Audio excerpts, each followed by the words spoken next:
Welcome everyone. It's a huge pleasure to be here with all of you.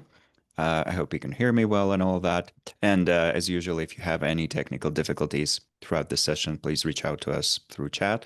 I will also be occasionally asking you to share something in the chat. And if you have any questions that come up while we're going through the material, once again, please use the chat and I'll try to respond promptly, or I'll try to say that we'll be covering this at some later point in this session. In terms of the general structure, we are aiming for 3 hours today. And that's quite ambitious, obviously, but that was always the plan with the seminar. And the idea is to take a little bio break in the middle so that we can take good care of our bodies, stretch, move around, and so forth, and not feel miserable because listening about the Dharma in general and about Atisha and his approach to Tara practice should hopefully be a joyful process, not a source of misery. It's lovely to see so many familiar faces and also to see so many new Dharma friends. This is a topic that I'm very passionate about. I'm very much in love with the teachings of Atisha that have been very formative in my own practice and also played a large role in the things that I've had to translate over the years. And also a huge fan of Tara practice, in particular, the forms of Tara practice that have emerged out of the visionary experiences of some of the great Indian teachers who, it seems to us, when looking back, were going into the natural environment, meditating there, and then experiencing visions of Tara. So some of the Tara traditions that we have now emerge out of someone's contact with nature, which I think is quite inspiring in this day and age when we might feel like we're losing that connection and we might need to restore that sense of sacredness when it comes to the earth and its five elements. So Tara practice naturally carries that flavor to it, the kind of the eco-dharma flavor, if you want. So another thing to know about the seminar is that it's kind of practice oriented in a small way. I'm not going to be capital T teaching anything in particular in the capacity of a teacher, but I will offer some meditations that we can do. So I'll facilitate them and then we can do them if we want. And so we'll be alternating meditation and the discussion of some things I have on slides, probably with lots of misprints in it. So to distract you from those misprints, I will be inserting a meditation here and there because, well, it makes a lot of sense. These teachings were originally meant for practice, so we can play with them a little bit. We'll do the types of meditations that are accessible to everyone in terms of us not having to have a specific initiation and empowerment to do these. But please note that there are much deeper levels of the same practices available to those who have received the requisite transmissions from qualified lineage holders. One thing I always say in the beginning of every Dharma-related class is that I can only facilitate this in the capacity of the worst student in class who was tasked with making a presentation to his more advanced companions. So that's the only healthy mindset for me to hold. You're all much more advanced on the path, which is absolutely true, most likely, unless you're a complete beginner who's never heard of anything Dharma related. And I am very ignorant in many ways, but the material itself is valid, hopefully, and let's hope I've been able to quote it quite correctly, both from the things that I've received from my teachers and from the root sources, which I will reference. So there's still some benefit in it, let's hope. And with that, and this is kind of a long preamble to everything, I'll activate my slides. Please, well, let's hope they work. If you don't see them for some reason, that's okay, but you can just tell us in the chat. And we'll be going through these slides. And while we're doing that, we'll actually do one of our first meditations straight away. Actually, before we go into the slides, I just want to say that I have a little Tara reference page on my website, which I kind of try to upgrade occasionally to make sure there's more and more material there. And this is just a list of books and videos and guided practices that can be used. And at the end, there's a reference to two big Tara-related projects. One of them is a wonderful, extremely expansive um, training program created by one of my primary mentors, Chukandima Rinpoche, and that is a full presentation of the Buddhist path through the lens of Tara practice, with daily meditations that at this stage already cover several years worth of practice. And since every step in that program can be repeated, that's actually many, many years, if you wish. So that's one thing that's referenced there. And another thing is something that I'm going to talk about, and that's the Tara accumulation, Tara global accumulation, organized by the teachers of the Sakya tradition, or the lineage holders of the Sakya tradition, in with a wish to create some positive interdependence for our world through, once again, the lens of Tara practice. So if you want to check out those links are at the very bottom, and then on top of that there are books and guided meditations and things of that nature. So let's start with the guided meditation. And since we're going to be talking about Tara in this case, in case it will already be a Tara practice. Normally, when presenting something for the first meditation, I would just guide people in some relaxation and then in the generation of a positive motivation, which is a very typical thing to do as the first step in a specific practice. But in this case, because we're going to talk about Tara, it might make sense to get some flavor of Tara practice straight away. So we'll do a very general Tara practice that does not require an initiation in this case, in which we imagine Tara in front of us, or we feel Tara is present in front of us if imagination doesn't come easily to us. So we'll do that. And then we'll use that as a reference point for everything else we're going to be doing and discussing later on.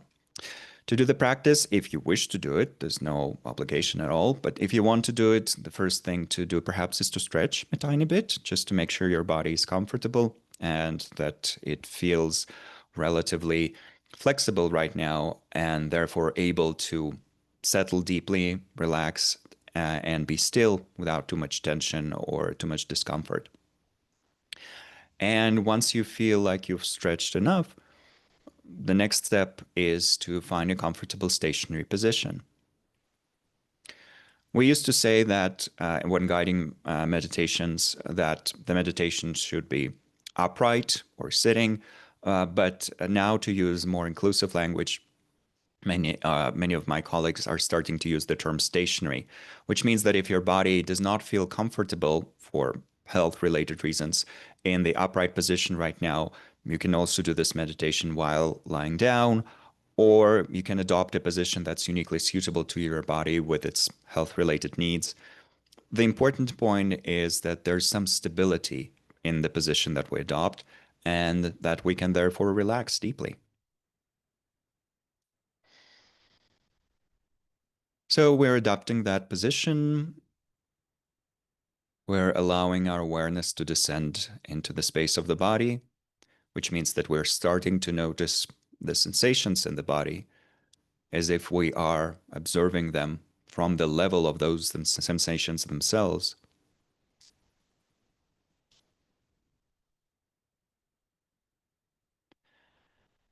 And this is where we can, in particular, notice the contact between our body and the ground that's holding us.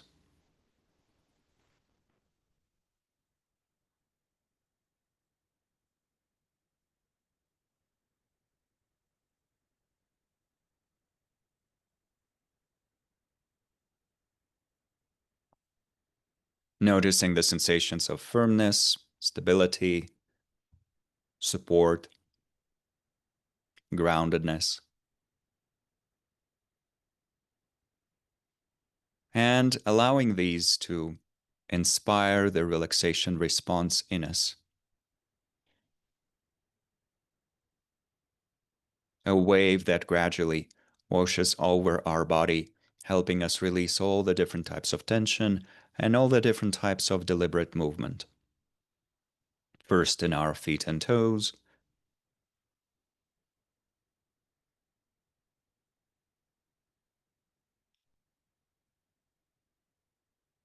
and our legs in general.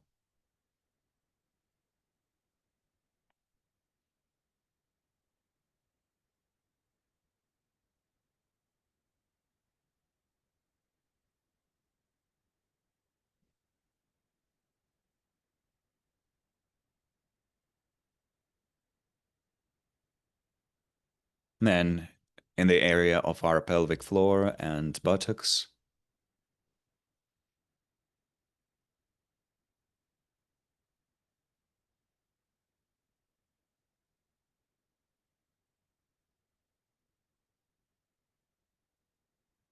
our abdomen and lower back,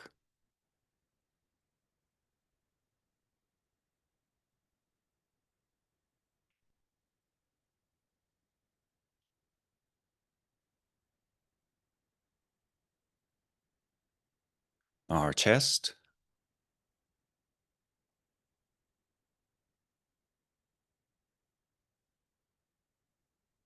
shoulders, upper arms,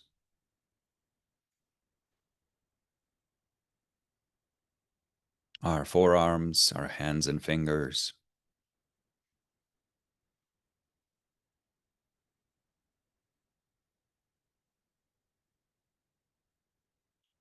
and then our face.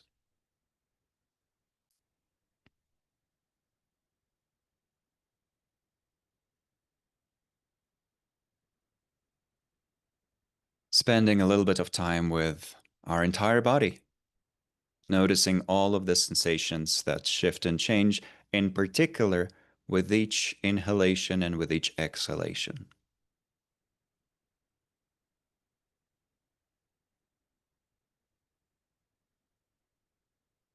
Watching these tactile waves that go through our body when we inhale and when we exhale, and allowing these waves to gently take away all the types of tension on the level of our body and all the distractions and concerns on the level of our mind.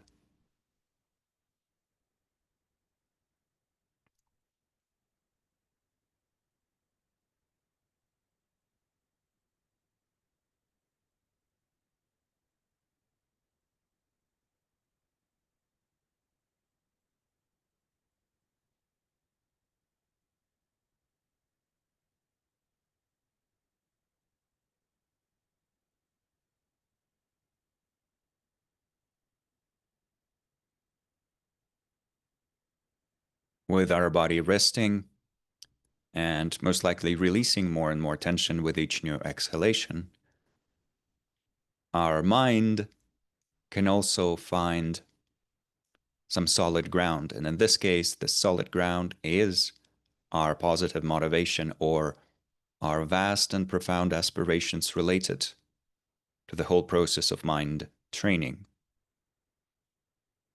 So here is where we ask ourselves, what are my highest aspirations related to psychological or spiritual practice in general?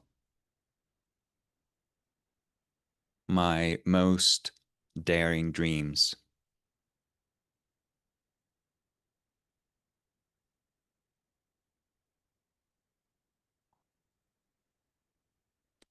Historically, the followers of the Mahayana tradition, and in particular the followers of Atisha's lineage, would focus on the aspiration of bodhicitta here, the wish to become fully awakened for the benefit of all sentient beings, uncovering our amazing potential fully so that we can be of service to all who live.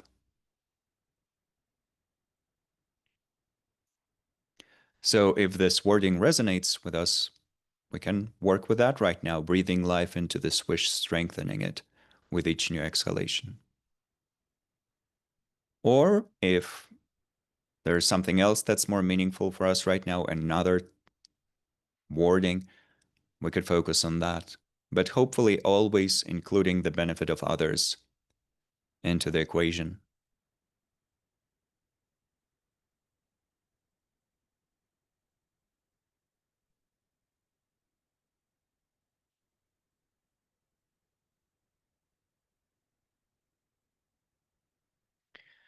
And then with that as the foundation, we start using the creative, or as it's sometimes called, the luminous aspect of our mind to generate some positive appearances or wholesome appearances, appearances that can strengthen the positive qualities of our mind and then eventually help us uncover our amazing potential. The first appearance to generate is that of a pure dimension or a pure realm full of natural beauty.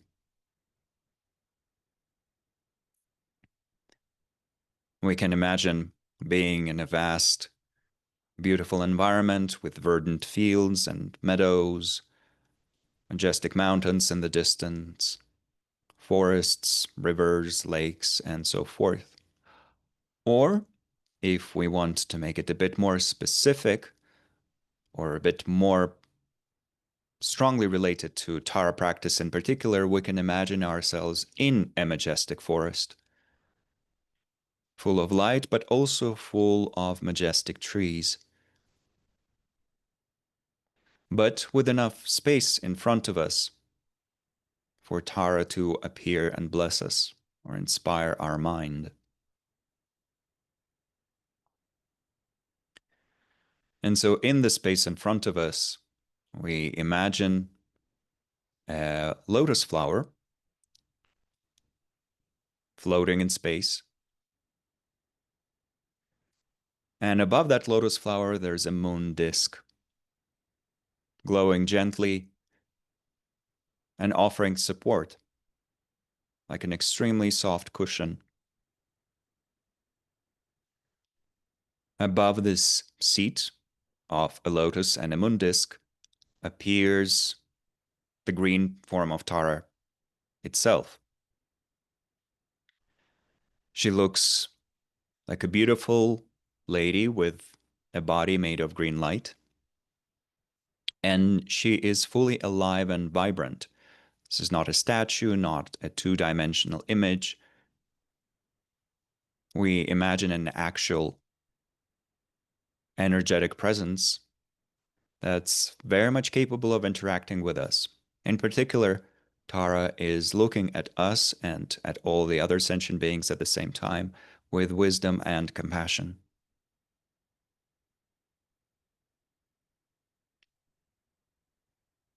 Compassion, kindness, empathy, but also the skillful ability to guide us and to offer help, to help us create positive interdependence.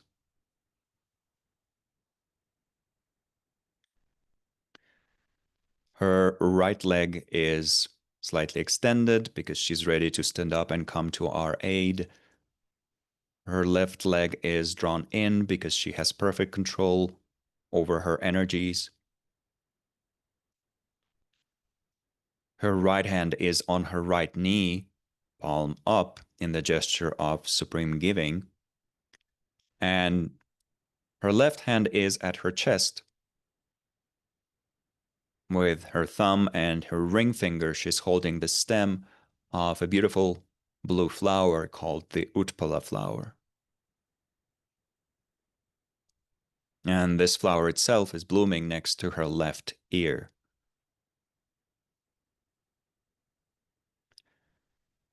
She has beautiful clothes and beautiful jewelry, and these represent her mastery over the different pranic energies and the six perfections of the Bodhisattva path.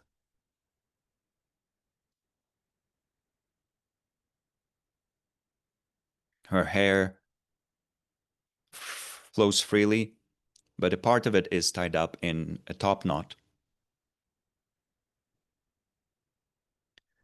And her gaze is once again immensely compassionate and yet immensely wise, because she understands interdependence fully, which is why she's able to guide us skillfully.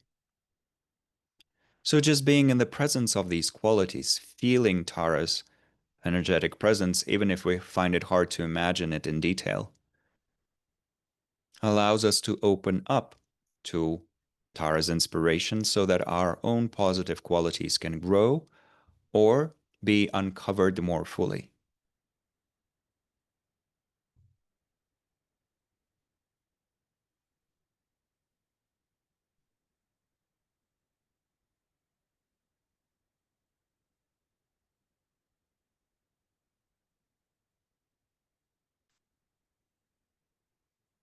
And this is where we can also remind ourselves that Tara is a window into our own true potential, our Buddha nature.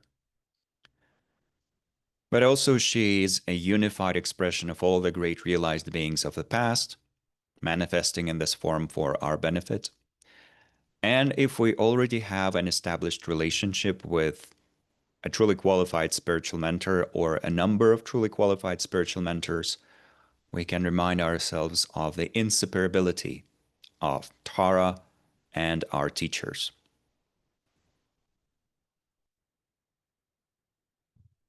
Sometimes they teach us in their human form, and sometimes they guide us through these pure forms manifesting in our meditation, amongst other things. And then, in addressing Tara as a window to our own true nature, and also an expression of our own future awakening, we can ask Tara for help. And in this case, the most appropriate thing to ask for is the wisdom, the guidance, the inspiration on the path, the transformative inspiration that would make our mental energy more flexible so that we can succeed in our practice. So we can use our own words mentally, saying, for example, inspire my mind, or guide me, or bless my mind, or bless my body, speech, and mind. And sometimes in the Tibetan tradition, what we say is simply, Tara, you know, or remember me. And that is a reminder that Tara's omniscient mind is always aware of us, while Tara's enlightening influence is always offered to us freely. We just need to catch it, to open up to it.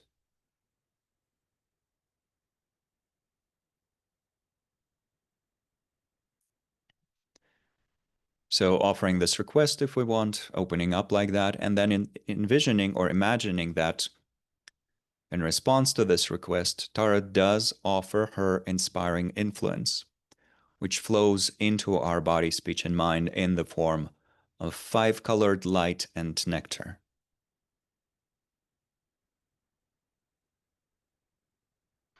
White, yellow, red, blue, and green.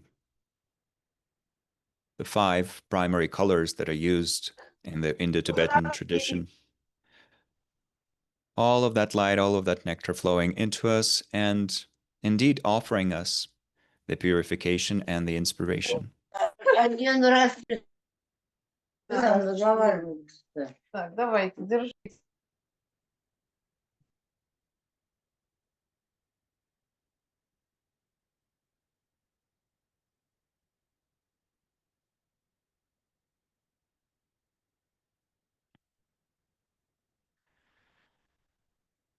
Imagining this, feeling it, and then wishing for an even deeper level of connection to Tara,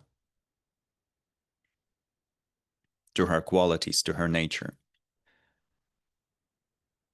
Imagining that Tara comes to our crown, sitting above our crown and looking in the same direction as us,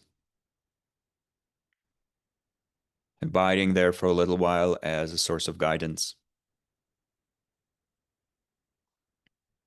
And then imagining that Tara melts into a cloud of green light, which absorbs into us through our crown, offering us the blessing of inseparability. And when we absorb that light, we release all of the images, all of the concepts all of the points of reference. And we just rest in natural openness, not doing anything with our mind, but experiencing the afterglow of the meditation, the aftertaste.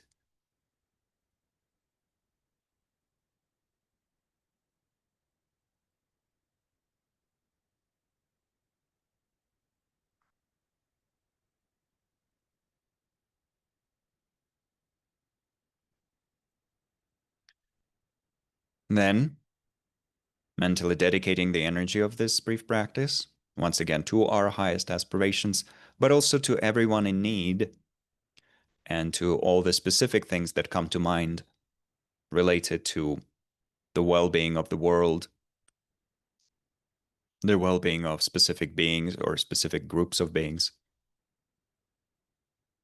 May everyone gain wisdom and compassion. May we create systems of wisdom and compassion.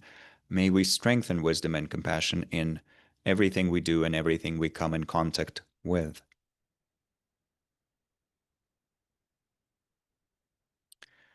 And may we always display the same beautiful qualities as Tara: wisdom, love, and skillful means in particular.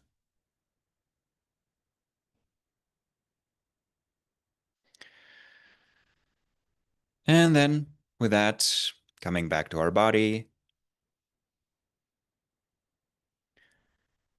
introducing a tiny bit of movement to the body by perhaps rocking back and forth, or stretching our neck, moving our fingers, opening our eyes if they were closed.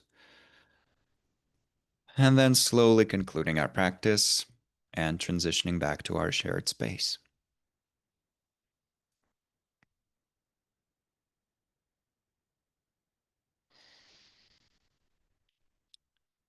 Thank you.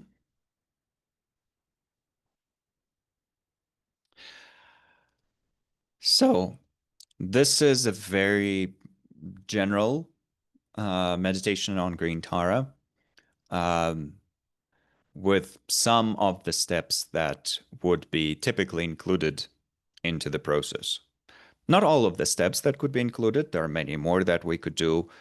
For example, meditating on the 7-limb practice that the Buddha originally taught in the Avatamsaka Sutra, meditating on offering the entirety of existence and potentiality through offering a symbolic mandala, reciting Tara's mantra or one of Tara's mantras, reciting some of Tara prayers or hymns. There are many other things that we could do, and we will play with some of those later on in the webinar.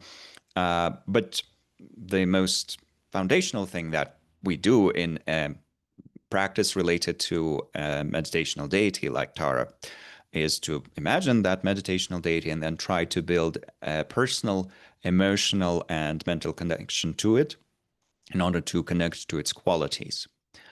So that's what we've done. And kind of my first question here, throwing the ball back at you, is to just share in the chat, in this case, if possible, how Tara practice made you feel or makes you feel in general. If you've done Tara practices before, how do they normally feel to you? Why do you keep doing them? If you've done them repeatedly, what's the deal in terms of your experiences and just how your general attitude towards them? And if this is your first time doing a Tara practice, then how did it feel right now? Obviously, there's no answer that is wrong. We will all have very different experiences, even in different sessions of practice. Sometimes it would feel glorious, and sometimes we'd be like, oh, why am I imagining a green woman in a forest or in an open field? What's the deal with that? Our mind presents us with all sorts of experiences, and the same is true for our body. Our body can feel in all sorts of ways. But to just eventually catch the general drift of our practice, the general feeling we have about this figure, for example, or any other figure that we might be working with, is very interesting. And I'm very interested in that, kind of as a person who's looking at Tara practices also from an anthropological point of view. So if you want to share something elaborately or briefly, I'd be very inspired to see that. So one answer here is inspired and willing to help other human beings. And I think kind of that's the most quintessential thing we could hope for.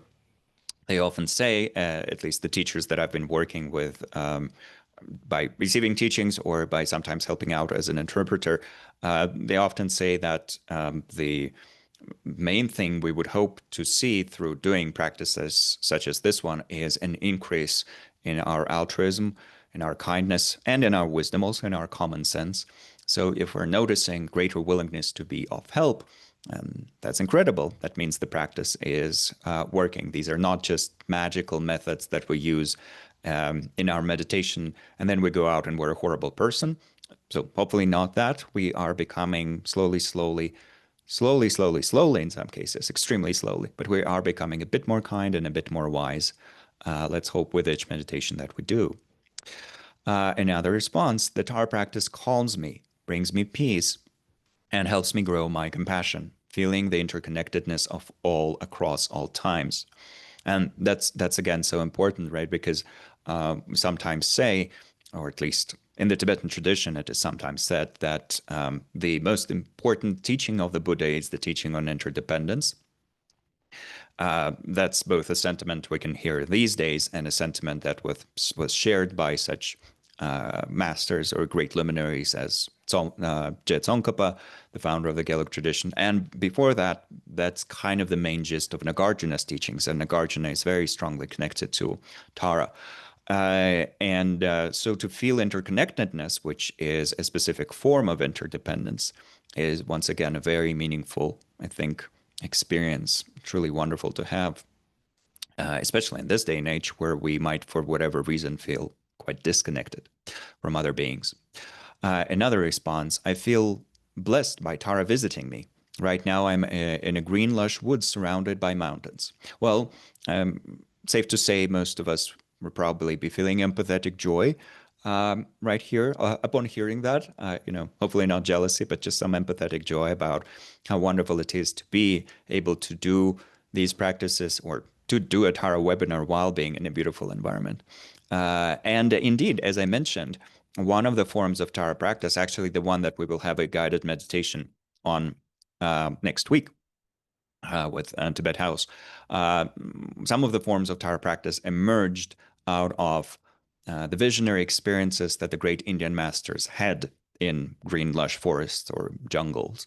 So yeah, we are kind of going right back to the source of these teachings, or at least the source in terms of the natural environment where these teachings were probably born.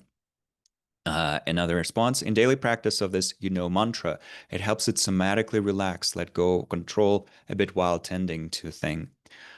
Yeah, I think this mantra of which in Tibetan, as many people would recognize, is pronounced as kenno or chenno, depending on which kind of form of Tibetan pronunciation you used.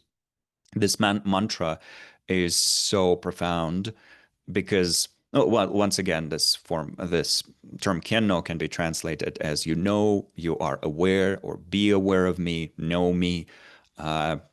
Sometimes people offer more elaborate translations, like saying you know everything or you know me, but the root of it is just or know me.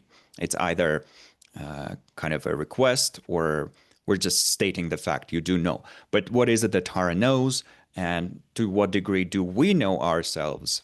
For example, to what degree do we recognize all the different aspects of our personal interdependence and our own true nature? That's something that is still to be seen through practice, right? So it's a very, very profound statement, which over time became, in the Tibetan tradition, sort of a mantra. And while often it is directed to one's teacher, which is why the form Lama Khen or Guru became very prominent. It is also a kind of invocation or a prayer or a mantra that can be directed towards any holy being, a meditational deity such as Tara, or a great teacher of the past, if someone is really inspiring to us, like Atisha, really, or our personal teachers that are guiding us in this very life, capital T teachers. So many options to use that mantra, but indeed to see how it affects us and that it's not just a pious thing that we might be doing, but something really profound. That's also a very inspirational thing, I think. Another response, I'm just carefully approaching Tara practices and other similar practices like medicine Buddha practices. But what sometimes happens is that these practices energize my mind and even the body. Right. So that's a very, I think, very wise attitude because um, indeed, there's a lot to learn about these practices. There's no rush to jump into them if we don't naturally feel um, kind of a relationship with them. And even if we do have a natural relationship with them, it is very meaningful to study these practices to understand their logic and their structure and their meaning and the precautions to be taken and so forth, as opposed to just jumping into it kind of on a faith trip, you could say. Faith does play a large role in the Buddhist tradition. Nagarjuna kind of, and obviously one of the most intelligent masters in Buddhist history, Nagarjuna mentions that faith is what brings us the temporary benefit, while wisdom is what guides us to the ultimate benefit. And on the path, we need both. We need the temporary one to gain the ultimate one. So faith is the thing that guides us to the temporary one, meaning a constructive trust with regards to helpful recommendations.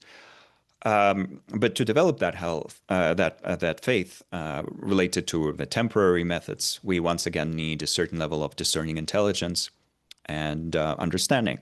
So it's very wise to have that attitude, and yet also to have the openness that allows us to actually feel some things in meditation as well. Because the biggest obstacle in these practices is indeed kind of a complete lack of openness. So if we're finding the middle ground between discerning intelligence and being discerning and being open, that's the best attitude to have for sure. The next observation, thank you. This is my first experience. My heart space softened, looking forward to practicing. Wonderful. Yeah. But kind of that's all we can hope for in a way. A slight shift in the way our heart mind feels, heart and mind, as the same thing in the way that it's perceived in the Buddhist tradition. And I love this term of heart space, indeed. I vary which Tara I do the practice with, depending on my needs at the time. Sometimes a fierce manifestation, others a more peaceful manifestation. She provides a balance and helps engender the particular flavor of compassion I need at that time. And indeed, that's once again a very wise strategy. That's why there are these multiple systems of Taras. In some cases, there are presentations of 21 Taras, but there are actually at least 5 or 7 systems of that. So lots of figures to choose from. And then there are also systems which describe 108 Taras and so forth. Sometimes there are groupings of 3 Taras, 7 Taras, and sometimes there are individual Taras, which just are taught on their own or presented on their own, but each one can be a very meaningful window into the specific flavor, a specific aspect of Buddha nature that we're going for right now. Absolutely. Another observation, thank you. I'm very grateful for Tara practice. She has helped me to heal so I can help to heal others. I feel very connected to her and have been looking for someone to teach me more. I feel Tara found me when I was young, and through all of my paths, I keep coming back to her as my primary practice. Yeah, and I think that's an experience that some people that I've met definitely have, in that sometimes even years, if not decades before people start actively exploring the Buddhist path, let's say, and in this case, we're looking at the Buddhist presentation of Tara, they would already have some connection to Tara herself as a figure, either through a statue that was seen in a store or in a museum, or through a Tanka image, or through just loving recordings of Tara's mantra, or hearing of Tara in, let's say, another lineage, and then starting to learn about the Tara-related methods in Buddhism. That also happens. So sometimes these beautiful expressions of enlightenment can catch us before the Buddha Dharma catches us. Buddha Dharma as a more general field of knowledge, which includes Tara practice in it. And that's a connection to cherish for sure, if possible, because within the Buddhist tradition, once again, there are full presentations of the path centered around Tara. So sometimes Tara practice is used as a kind of a subsidiary method on the path, as a method that can just support us on the path, but it offers support, but it's not the main emphasis. And sometimes the entire path is presented as being kind of an extension of Tara practice.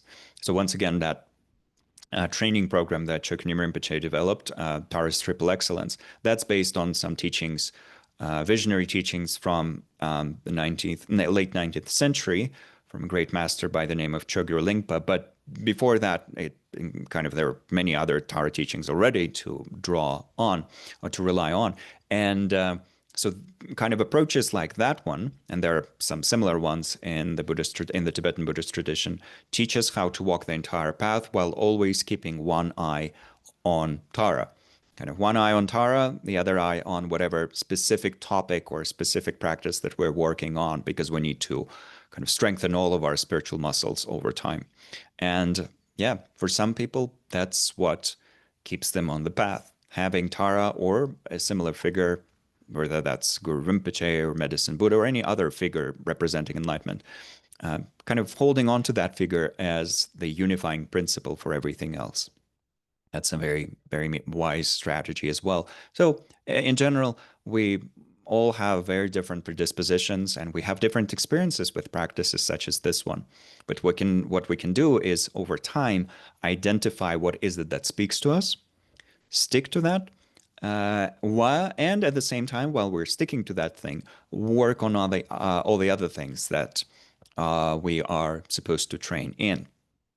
We do need, over time, that's the general view of the Indo-Tibetan tradition, to strengthen a lot of different spiritual muscle groups.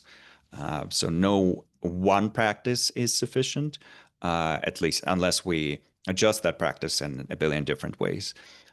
So we do many practices, but at the same time, there can be this red thread or a golden thread that unites it all. And for many people, that's Tara, actually. Very widely practiced across the Himalayan range, and also in all the areas where Mongolians practice their unique flavor of the Indo-Tibetan tradition as well. And in this day and age, of course, all across the world, people are practicing Tara.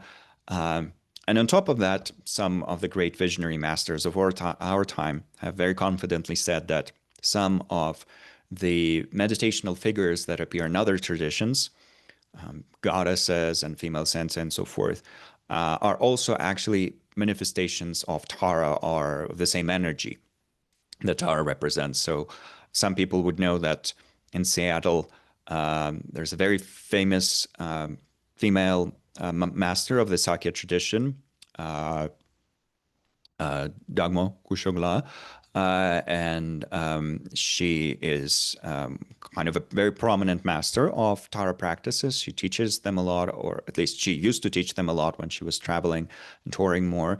And it is actually her observation that some of the figures that are very familiar to us in the West, female goddesses or female saints from different traditions, are rooted in the same energy as Tara, or are expressions of Tara. And this is not a colonial attempt to appropriate those deities or those saints and include them into Buddhism. No, that's not what being said. It's just a reminder that at the root of it all, there's the same quality of dynamic, compassionate wisdom. There's the same quality of motherly, affectionate support. There's the same quality of skillful means that Tara represents. And it's wonderful that humans have so many different ways of connecting to this energy. That actually is something that should give us hope. It's not only Tara practitioners proper that get access to these qualities. There are many windows into the same enlightened nature. So here's how we're going to treat the Atisha part of this. We'll first do a very, very brief review related to Tara practice. And once again, I've included a Tara link, a link with different reference materials for Tara practice in general, but it's still nice to do a little review, kind of with the beginner's mind to recall how is Tara practice used in the Indo-Tibetan tradition, because there are some general misconceptions on that occasionally arise. Well, it's good to deal with that in the very beginning. And then we'll start looking at Atisha's role in the development or in the transmission of Tara practice. So we'll first talk a little bit about Tara's role in Atisha's own biography, and we'll talk about who Atisha is for those who are not yet familiar with this great yogi practitioner or kind of scholar practitioner. Then we'll look a tiny bit at Tara's role in Atisha's writings. We do not have that many writings left over from Atisha's times, which is roughly early 11th century, but we do have some. And some people have actually been doing a wonderful job translating those into Western languages, including English. So we'll mention a few examples from the material that's already available to us, and that will be divided into two subcategories, non-apocryphal and apocryphal, and I'll explain what the difference is and how we can be inspired by both. Then we'll talk about the three primary streams of Tara practice related directly to Atisha. One is Atisha's very famous system of white Tara practice, which played a huge role in Tibetan Buddhist history. Another aspect is Tara as a part of the so-called four deities of the Kadam tradition, where Tara is presented both as a meditational deity of her own, but also she is in a sort of a relationship with three other figures, and they're meant to be practiced in kind of a balanced way, so that our Buddha nature can be sufficiently nurtured, nourished, or uncovered, depending on which Buddha nature theory interpretation we're using, by our work with these different energetic expressions of enlightenment. And then we'll talk about a little bit about Atisha's unique version, Atisha's unique approach to describing the 21 Taras. And some of you might have been attending Tibet House's previous events with Lopan Chandra and Professor Thurman, where they were dealing more with the Longchen Nyingtik approach to the 21 Taras, stemming from the visions and visionary teachings of a master by the name of Jigme Lingpa. That's an incredible tradition and very beautiful and quite widely practiced these days, and very inspiring potentially. But in this case, we'll talk about Atisha's presentation, which is very accessible, fairly simple, and to me, very inspiring. Kind of, it shares some similarities with the Longchen Nyingtik interpretation as well. So we can work with whichever one or both. You know, there's lots of flexibility there, and hopefully, once again, strengthen the beautiful qualities of our heart and mind. So that's the overall structure. So this is just one of my favorite Tara images by Prithviman Chitrakari. I believe it must be, well, we know the name, and I believe that must be a work of a Nepali master, but don't quote me on that, because even though Chitrakari is a term that's used to refer to the professional or artisanal community of Buddhist painters in Nepal, there's always a possibility that it could have been an Indian master. So don't quote me on that, but suffice it to say, it's one of my favorite images of Tara. So I put it everywhere in all my slides, all my presentations. I also have a little printed booklet with Tara practices and prayers and hymns that I personally like. It's just a thing that a friend printed out for me. And that also has this very same image on the cover, which I find very inspiring. But we all actually connect to different images. This one might not be appealing to you at all, but maybe over time you would discover a Tara image that does speak to you very powerfully. It could be an image from the past, could be one of the images from the centuries long gone. You just find it online and wow, it speaks to you very powerfully, and then you stick with it.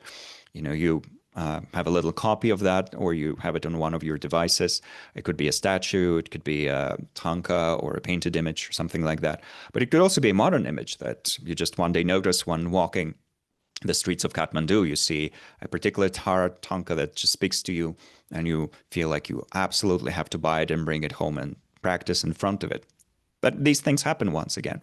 And it's actually meaningful to nurture these connections, artistic connections, I would say, because the variability of these images to affect our mind and inspire it is one of the reasons for why this imagery is so developed, is so elaborate, is so sophisticated in the Indo-Tibetan tradition. I've had the great joy of interpreting for Andy Weber a few times. Andy Weber is one of the senior Tanka, first generation Western Tanka painters in the West, a student of Lama Thupten Yeshe. And he once mentioned, he once said that actually in the West, a surprising amount of people come to Buddhism through the imagery.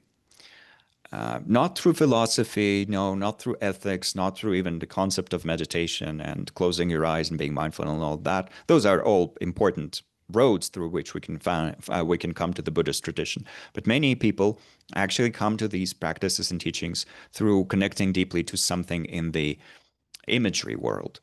Just something catches us, inspires us, and over time, then other facets of our interest in Buddhism grow as well. So yeah, that's also something that might seem insignificant initially, but actually plays a relatively large role. So if you do ever discover an image that speaks to you, try to connect to it somehow. We can't always purchase the images that we like, but we can always find ways to find at least a digital copy of that, or something that would remind us of this inspirational, imagery, a specific image that speaks to us.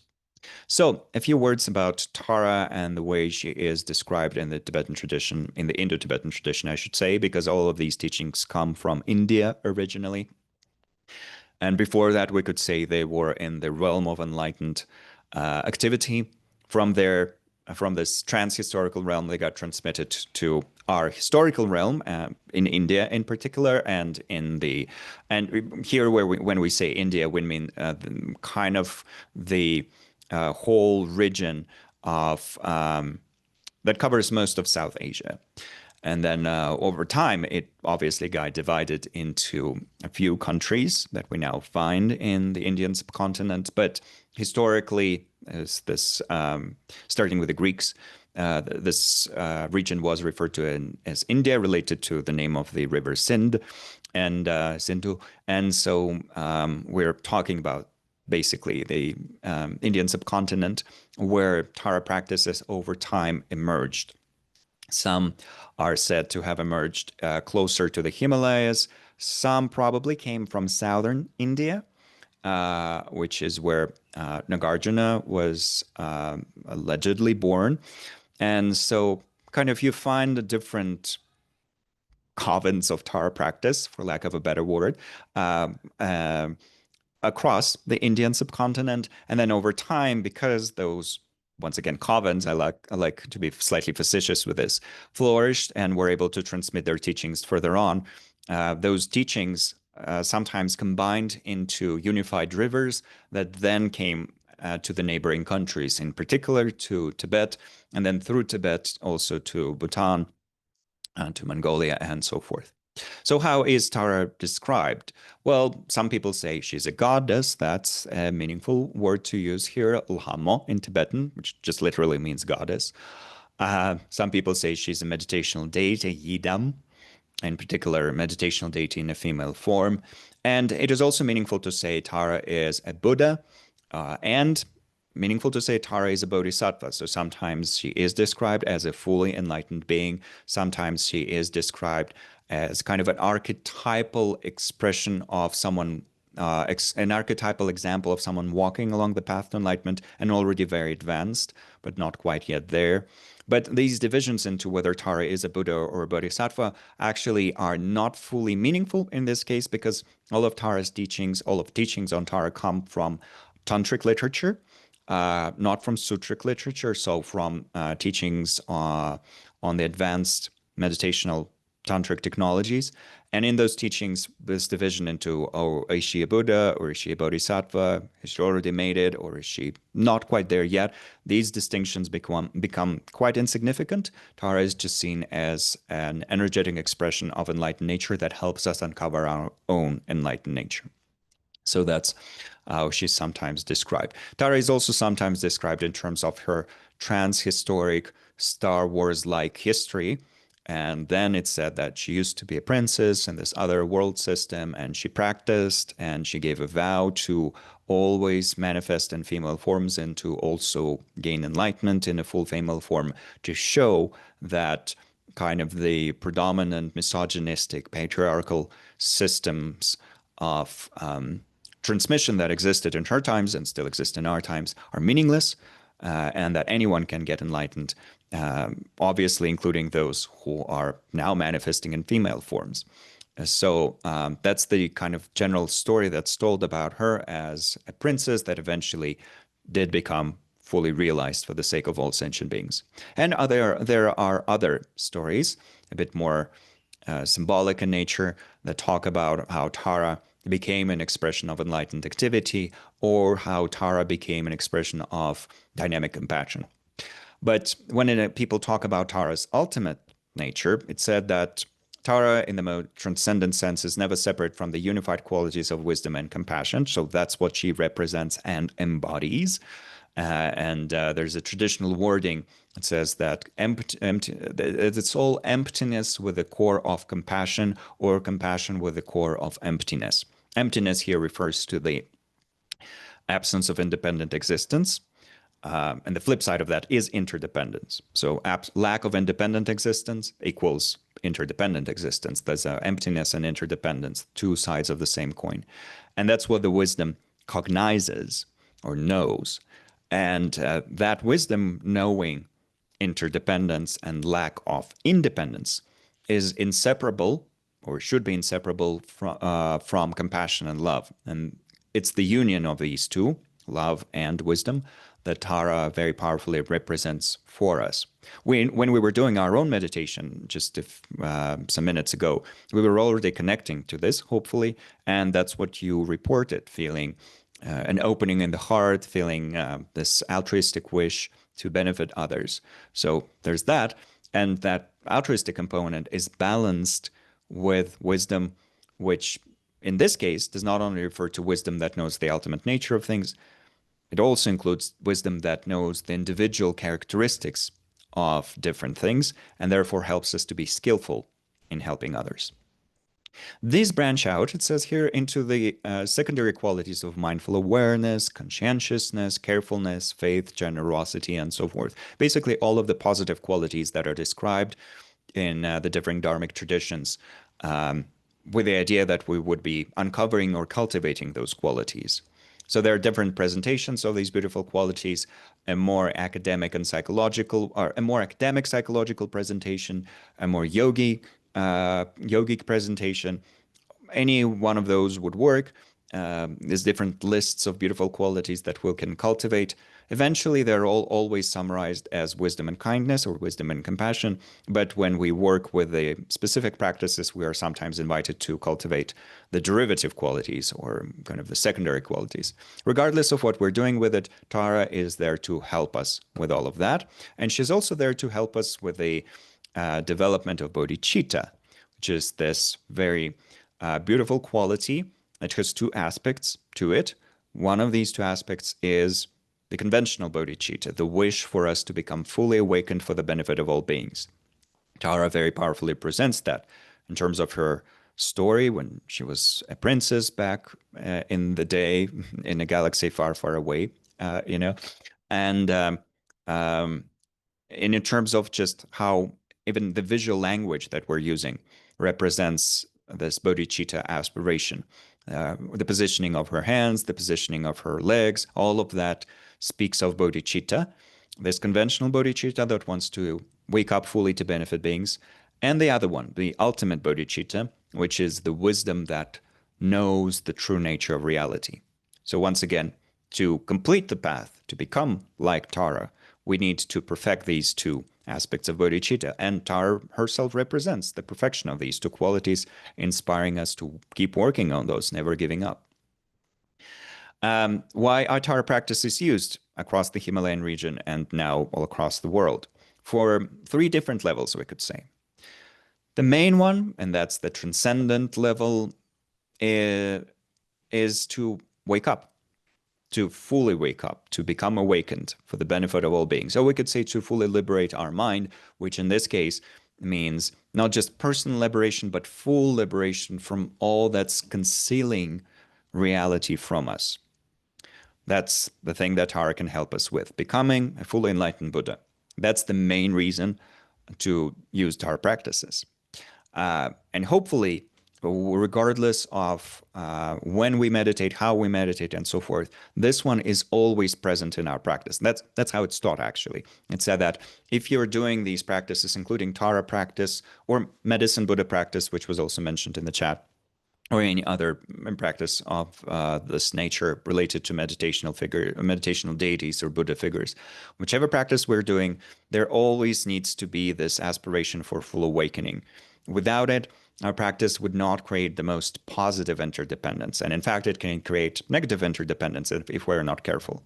But if this motivational idea is present, then our practice will most likely be both successful and safe, because it will contribute to something genuinely good, including our eventual full awakening. On the relative level, Tara practice is also used to help us cultivate beneficial habits, or for us to strengthen our beautiful qualities of wisdom, compassion, and so forth. And then on the practical and transitory level, Tara practice is used to positively affect the interdependence within which we exist. So Tara practices, Tara rituals, Tara prayers are often done with the aspiration, with a wish to create some positive interdependence on our life, which means they're done for abundance, they're done for healing, including physical healing or mental healing. They are done to remove some of the outer obstacles that we might be facing. And also, of course, they're done for things like world peace and so on. So for positive goals that go beyond our personal life into the realm of our communal existence. But what's important here is that it is true that people do Tara practices for personal prosperity or to find a meaningful, healthy relationship, romantic relationship, or a different kind of relationship. And this is where these cautionary bits of advice are given. This is where it's said, it is okay to do Tara practice for prosperity, but we should always incorporate this wish to become fully awakened into the process. Otherwise, we're just practicing essentially with a selfish and hedonic motivation. And it's not that prosperity is bad in itself. It's just that we're having a very tunnel vision related to it. And if we keep using Tara methods with that tunnel vision, first of all, well, we'll be strengthening our tunnel vision, or kind of we'll be making it more and more habitual, and actually the kind of the aperture or our scope might be becoming smaller and smaller and smaller, which is not optimal at all. Our mind should be becoming more and more vast, not more and more closed, right? So that's the thing, and also the causality that we're creating in the world might not be particularly healthy or wholesome or beneficial. So it's with that idea that these cautionary tales are told, or these kind of additional instructions are offered, especially actually in Atisha's tradition, which puts such a huge emphasis on the teachings on bodhicitta and on building a proper motivation before we embark on any other journey, we start doing any other practice. So this is just something to keep in mind. However, and that's why it says here on the slide, it's not me making up stuff. These are the things that I've heard from the wonderful teachers that I've been working with for the past 15, 16 years. This level should never be separated from the preceding two, lest we turn Tara practice into simply a method for strengthening our self-obsession instead of proper self-nourishment.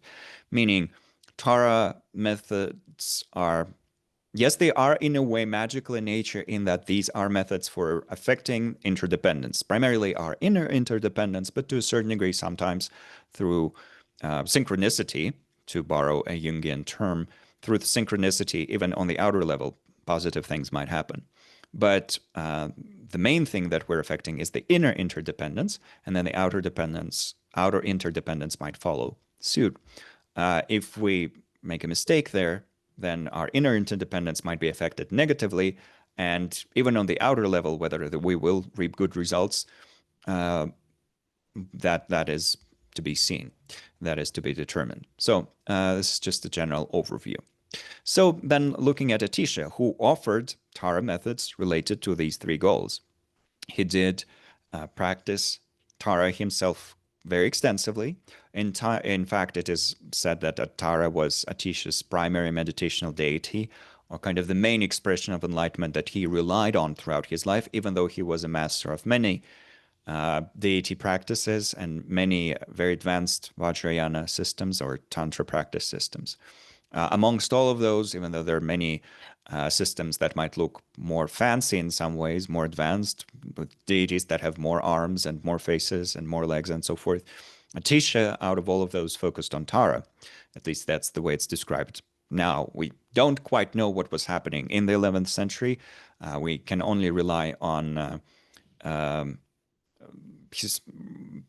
basically the biographies that were written a bit later on, sometimes a century or two later. We can only rely on the oral tradition of telling these stories, and we can only rely on the writings of Atisha that survived to see whether this strong orientation towards Tara is present there. And it's based on all of that yes, we can definitely make that statement. But if we were to invent a time machine and travel to the times of Atisha, maybe we would discover something else, or we would discover more about his love for Tara. That's probably the case, but once again, as historians, we can only offer this as a working hypothesis that makes a lot of sense, but no one can ever claim anything with 100% certainty in these matters. But what we do with 100% certainty is that Atisha was a real person who lived in the late 10th, early 11th century. Well, not so early. He lived until the very middle of the century. And he was originally a prince, which seems to happen a lot in ancient India when it comes to these great scholars, practitioners.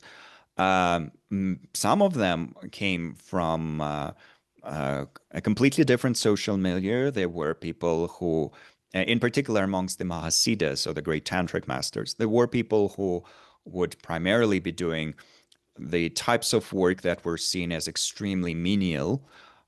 So there were blacksmiths and people making oil, squeezing oil out of sesame seeds. There were even fishers and hunters, which in India was not at all seen as a very good job to have, because it involves harming sentient beings or dealing with substances that are unclean. So there were many, many masters and great tantric practitioners and sometimes scholars who came from different social classes and different castes or proto-castes at that stage.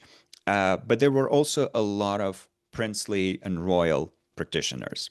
And I think one thing we should kind of pray for and hope for is that more beings reborn into kind of the actual royal families of our day and age, and the quote-unquote royal families, meaning just the celebrity families, more of those would follow a path similar to the paths of the Buddha, of Atisha, and of other masters that started out as royals, or quote-unquote royals, and then became the great spiritual figures that we still admire today. So Atisha actually came from the same royal family as another master of the Nalanda Institute, Shantarakshita. Shantarakshita was one of the three founding figures for the Indo-Tibetan tradition of Buddhism. Together with Guru Padmasambhava and with King Trisong Detsen, Shantarakshita established the foundations of what we now know as Tibetan Buddhism, and also of what we now know as the Nyingma tradition, or the old translation tradition. Atisha came in the same familial line, in the same lineage, and it is probably for that reason, some scholars offer this as a guess, that Atisha was a highly desirable figure in Tibet. He was seen as kind of a sign of the same noble lineage as one of the founders of Tibetan Buddhism. So he was seen as someone to hunt for and definitely bring into Tibet, and Tibetans succeeded in that. for which we should all be now grateful, because that led to the creation of some wonderful teaching and practice styles that we're relying on to this day and age. But what happened in Atisha's life, and I'm giving a very, very rough presentation here. Of course, there's much more detail that you can see in the specific biographies, and I'm just going to post a link to a very short one that is kind of a very brief retelling of this on the website that hosts the transcripts of teachings by Lama Tupten Yeshe and Lama Zopa Rinpoche. But there's a more elaborate presentation summarized by a scholar by the name of James Apple, who's been working with Atisha's legacy a lot in the last decade in particular.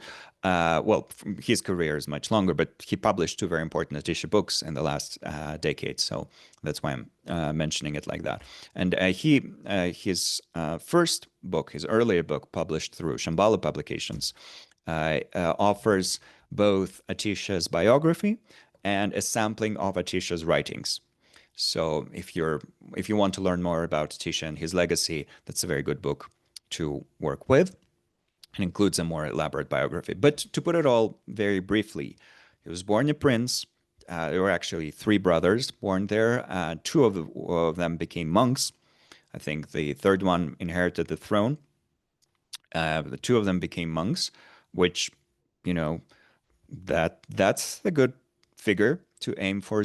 At least two out of your three children become not even monastics, that matters less, but people who are truly focused on finding genuine happiness, eudaimonic happiness, genuine well-being, and whether they are monastics or traveling ascetics, or whether they're combining their practice with daily life and raising a family, that matters less than the fact that they're truly focused on something related to genuine well-being and compassion and wisdom and so forth. So Atisha's parents succeeded, I guess, in a way, in that at least two of their children became professional practitioners. And what happened with Atisha in particular was that initially he was hoping to become a tantrika, meaning that he was not going to be ordained. He was going to focus on advanced Vajrayana practices, and in particular practice them in the style of a Siddha. So kind of a traveling ascetic who primarily focuses on Vajrayana practice. And in ancient India, that was, in Atisha's time, I mean, that's 10th century, so that's relatively late for the 84 Mahasiddhas. But still, there were these practitioners, and the society was aware of their existence, and it was not seen. There was basically kind of a way to become one of those, to join their ranks. And if you got realized while being on that path, of course, that was a very respectable thing and a very meaningful contribution to the contemplative psychology of that day and age. So that was Atisha's initial aspiration, and he was studying Tantra extensively with quite a few great Indian masters. But then, through the intervention of Tara, actually, and a few other visionary encounters, Atisha became inspired to become a monastic and became a monastic, getting ordained at a very ripe age of 29. It's not a ripe age now, because people get ordained in their 50s, 60s, and so forth, or at any age, right? Especially in the West, now that Buddhism is coming to basically many, many countries across the globe. Most people getting ordained outside of the Himalayan and Mongolian region get ordained as adults, sometimes after they've raised their children. But in Atisha's day and age, people were starting to get ordained at a more early age, and then eventually it evolved into the system we have today in the Himalayan region, where children are given to monasteries at a very early age. They receive their school education, and sometimes they're also their college level education there, and then they decide whether to stay as monastics or whether to disrobe. That's kind of the system that we have now in the Indo-Tibetan tradition. So Atisha became a monk at the age of 29, and he already obviously had a very thorough foundation in Buddhist teachings in general and very deep familiarity with Vajrayana teachings. But to inspire him to become a monk. Tara appeared to him, I think in a dream or kind of in a visionary quote unquote dream, and she teased him uh, by saying, "Oh, so you think you're a big Vajrayana expert? You think you know lots of Vajrayana teachings?" And Atisha, kind of with a little bit of arrogance, said, "Yeah, I think I'm quite good with that." Uh, and then she proceeded to tell him that basically there's so much stuff that he still doesn't know about tantras, which humbled him and inspired him, together with some other visionary encounters that he had with other meditational figures, to um, become ordained. So he did become ordained, and eventually he became a very prominent figure in the great Indian universities of Nalanda and Vikramashila. He is more strongly associated with the Institute of Vikramashila, the University of Vikramashila, but he is also included in the list of the great masters of Nalanda. Some people would know that His Holiness the Dalai Lama created a list of the 17 great panditas of Nalanda, to whom we are greatly indebted in terms of their teachings on philosophy, ethics, and so forth. Each one of those offered something completely unique and extremely meaningful, and still their legacy is not fully explored, at least in the West, and also not in India either, because it kind of got lost for some time, and only now is there a renaissance in terms of the Indian interest towards this great legacy. And the Tibetans were at least able to preserve their texts, not all of them, but many or most. And so, because of those Tibetan translations, we actually have now access to quite a few of these compositions and also the practice lineages associated with them. So, that is true for Atisha. He's one of these 17 great panditas. And his unique contribution was that when he eventually came to Tibet, after all of the extensive training and learning and teaching that he did in India, he was asked to help not simply revitalize Tibetan Buddhism in terms of breathing life into it and saying, "Hey, we're kind of getting bored here. Can you entertain us and inspire us?" Not just in that regard. He was invited to help the Tibetans, to use the words of Venerable Rabbinic Ortin, who teaches at Tibet House regularly, to help Tibetans see the plot once again. She often says that before Atisha's arrival, due to some historical difficulties and some anti-Buddhist persecution that happened for a short while, Tibetans kind of lost the plot, in that some confusion arose with regards to how to combine different levels of teaching. Some people said, "Oh, no, we should only practice the more exoteric teachings of the sutras and not really deal with this tantra stuff, because who even knows what is that, and is that really valid? Who knows? Let's just focus on the sutras." So some people were saying that, and some people were saying, "No, actually, we are doing the tantra stuff. Let's ignore the sutras. That's just for beginners. Let's do the actual powerful stuff that helps us get enlightened quickly." But then some confusion arose within that, because there was, a lot of misunderstanding with regards to the proper ethics of tantric practice and so forth. So it was kind of all over the place. Monastics were not even wearing their robes properly because they kind of forgot how to tie them, which is not that easy. Especially, it was not that easy back in the day when the robes were more elaborate than they are today in exile, with Tibetans in exile. So it's all over the place, and it was a lot of, it was messy, to use a modern term, as well, very messy. And then Atisha was invited into that kind of messy situation to help everyone rebuild the structure, the proper structure for practice. So he came to Tibet, and in dealing with Tibetans, including his primary students, who are sometimes referred to as Drom, Ku, and Gok, these three wonderful early Tibetan masters.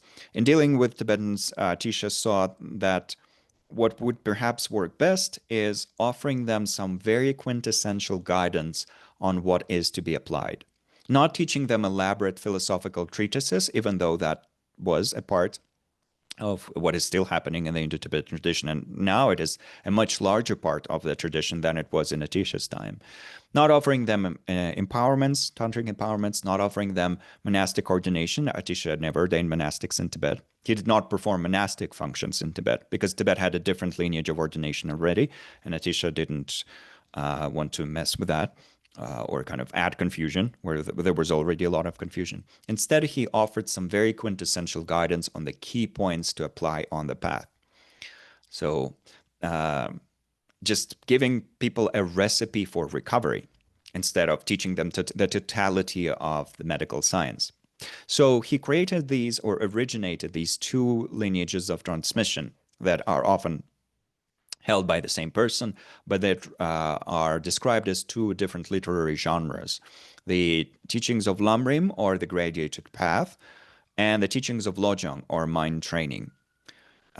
Most traditions in the modern day Indo-Tibetan Buddhism have their own versions of this, and many traditions would hold some of Atisha's legacy when teaching these two systems of practice.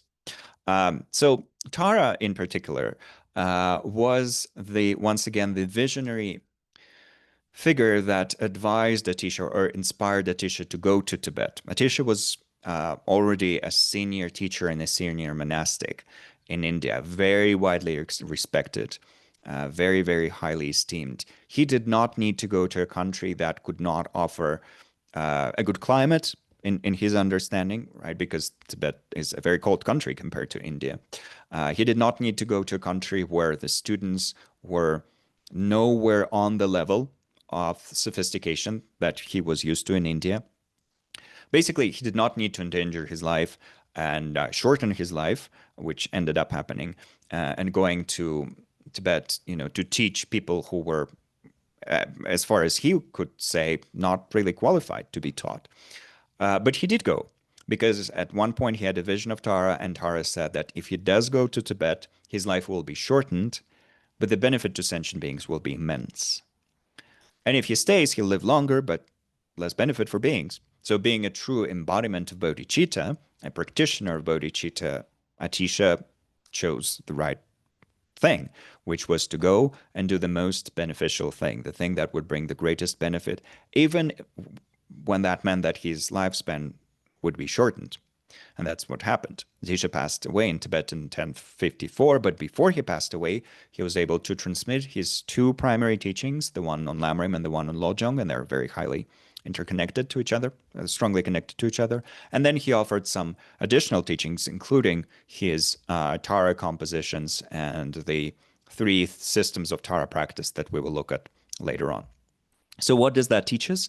It teaches us this very wonderful practice of aligning our intentions and our day-to-day choices with what would be of the greatest benefit to all who live. And that's actually a practice that can be done, and that is ideally to be done as part of our bodhicitta training. And that's a practice that we can now, in a minute, do as a short meditation, inspired by these interactions that Atisha had with Tara throughout his biography. Basically, Tara appeared to him again and again to remind him of what would be of the greatest benefit.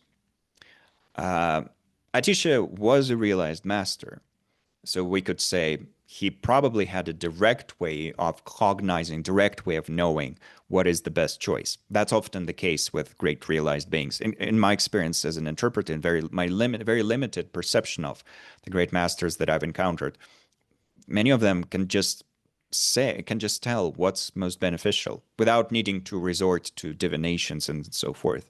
But for the ordinary beings, such as myself, these teachers create the appearance of needing to consult with dice or another method of divination, or to have a dream in which they're told that this and that is the most beneficial thing. That's kind of a way to make it more humble. And so whether we think that Atisha just knew directly because he was inseparable from Tara through having practiced Tara for decades, or whether Tara had to actually appear and tell Atisha to do this and that will bring the greatest benefit, is kind of irrelevant. What's important is that in every situation where Atisha learned that something was most beneficial, he chose to do just that, specifically that, even if it meant some personal sacrifices, such as knowing that he would live for a shorter amount of time.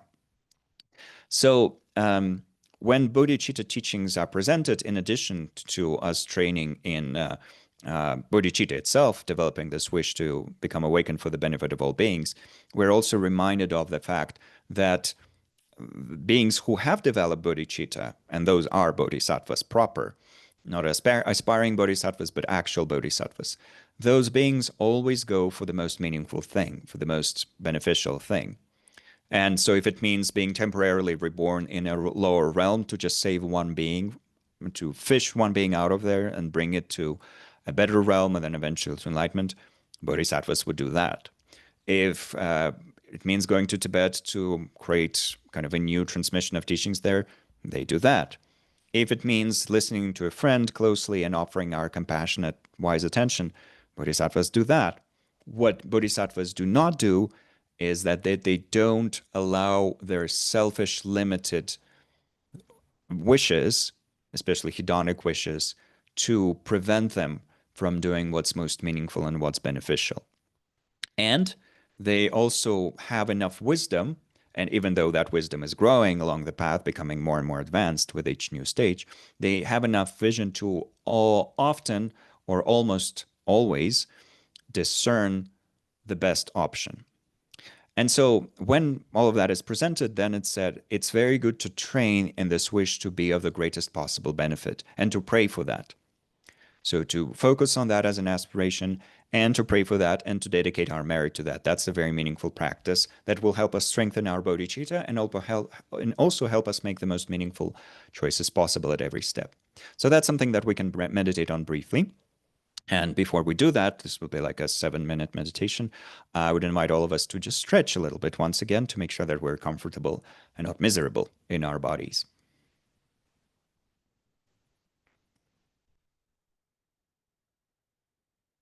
So let's stretch if we need to, and eventually find a comfortable stationary position.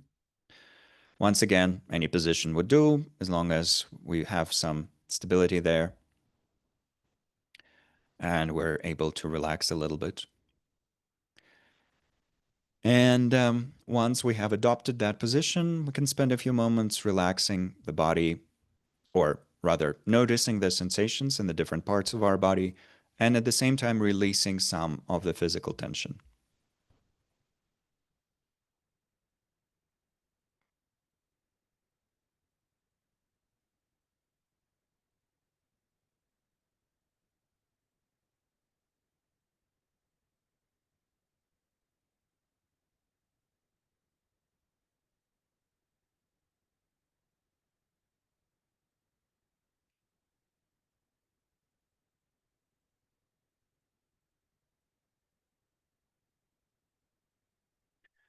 Releasing the tension,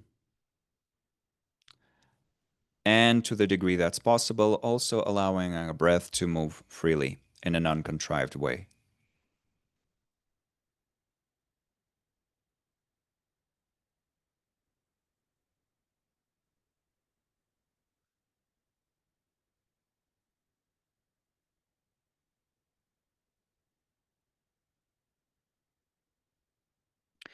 Then, with our body resting in this manner, we can start our work with the realm of aspirations. And the main aspiration to work with here, kind of summarizing all of the derivative forms, derivative wishes, derivative intentions, is the very simple wish of, may I always do what's most beneficial. So what we do in a practice like this is that we plant this wish in our mind again and again and again. We can mentally tell ourselves or say it as a affirmation / prayer, may I always do what's most beneficial. And then just rest with that wish for a little while.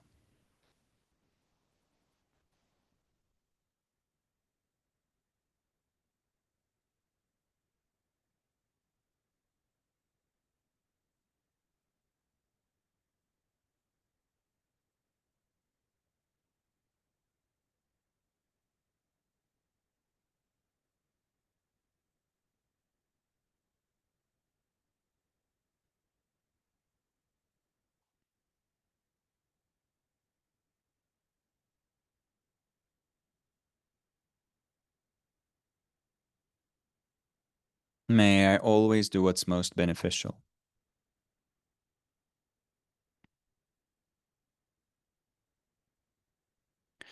And if we want, in between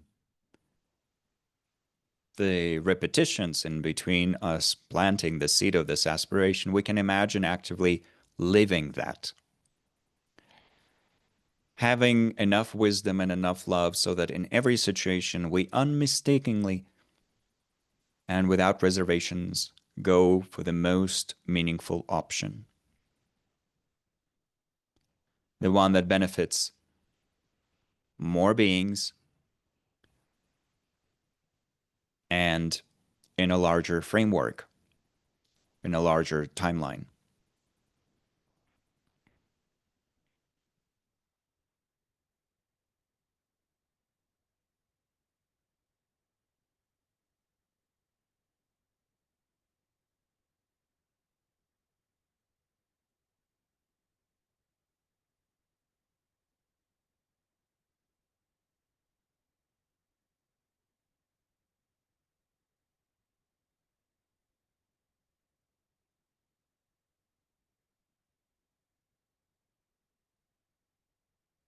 May I always do what's most beneficial.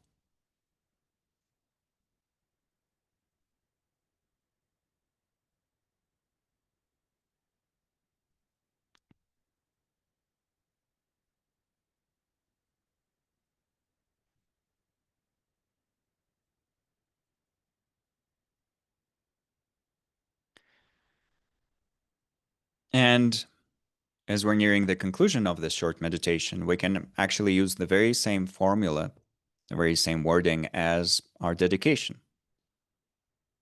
Through working with the aspiration, we created some positive energy or some positive potential in our mind. Well, we can also dedicate this potential to the fulfillment of this very wish. May indeed we always do what's most beneficial in every situation, in whatever we do, in whatever we say, and in whatever we think.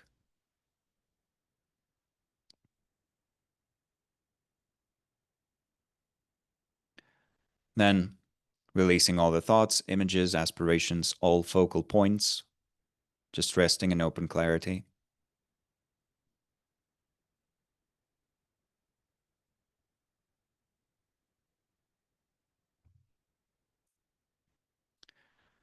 And then slowly dedicating,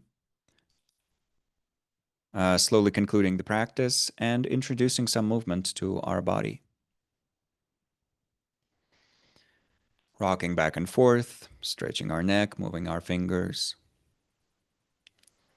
And then coming back to our physical space where we can take a short bio break. So let's take let's say, a 7 minute, 7 minute-ish, 7-ish minute bio break to just run to the bathroom, pour ourselves some tea, stretch a little bit more. And then in about 7-8 minutes, we'll come back and continue, but with our body and mind refreshed. And in the meantime, if you want to share how this practice felt for you in the chat, please feel free to do this, or what resonated with you, what came to your mind, whether you ever considered doing a practice like this before. It'd be very interesting to see. So let's see each other in 7 minutes. Please enjoy a break and see you all very soon. Thank you.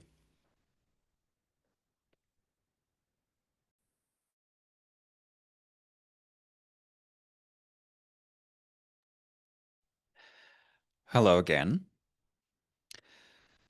So let's continue very gently. And first, I'd like to read out the observations that are already here in the chat, and to respond, because there's a very meaningful point here. In the first one in particular, it says gratitude and interest in this practice, but also resistance. How to avoid excessive guilt, shame. Also, how to sense what's the best course of action. There are times when intended impact is different from actual impact. Well, um, something to recognize, even in particular in the Buddhist worldview and the Indo-Tibetan view of reality is that until we are a fully awakened Buddha, we would inevitably make mistakes. Even very advanced bodhisattvas that are described as being able to manifest thousands of bodies at the same time still make mistakes.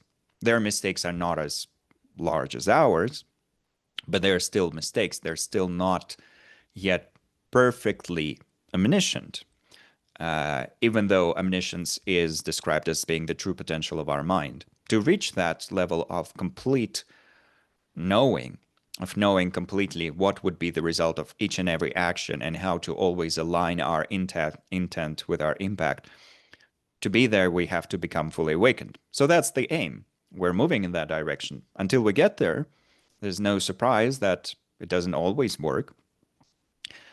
And having that view of knowing, yes, my potential is infinite, but I'm not yet there, I'm moving there slowly, slowly. Having that view helps us release some of the perfectionists that we might have. And yet, this letting go of perfectionism is balanced with always trying to stay true to the best thing. So, not being perfectionist, which allows us to avoid drowning in guilt and shame, but also never letting go of the good aspirations. And that allows us to never let go of the wise level of personal responsibility. If our actions did affect people negatively, well, that's where we can make amends in the way that's appropriate. And sometimes, because we can't make amends on the outer level, at least we can change our inner outlook deeply and aspire for greater skillfulness next time. And this is actually what this practice is about.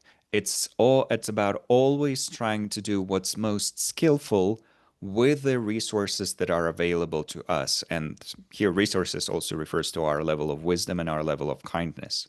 Yes, if we keep training on the path, our wisdom and kindness will be becoming stronger and stronger and stronger with each new day. That's the point.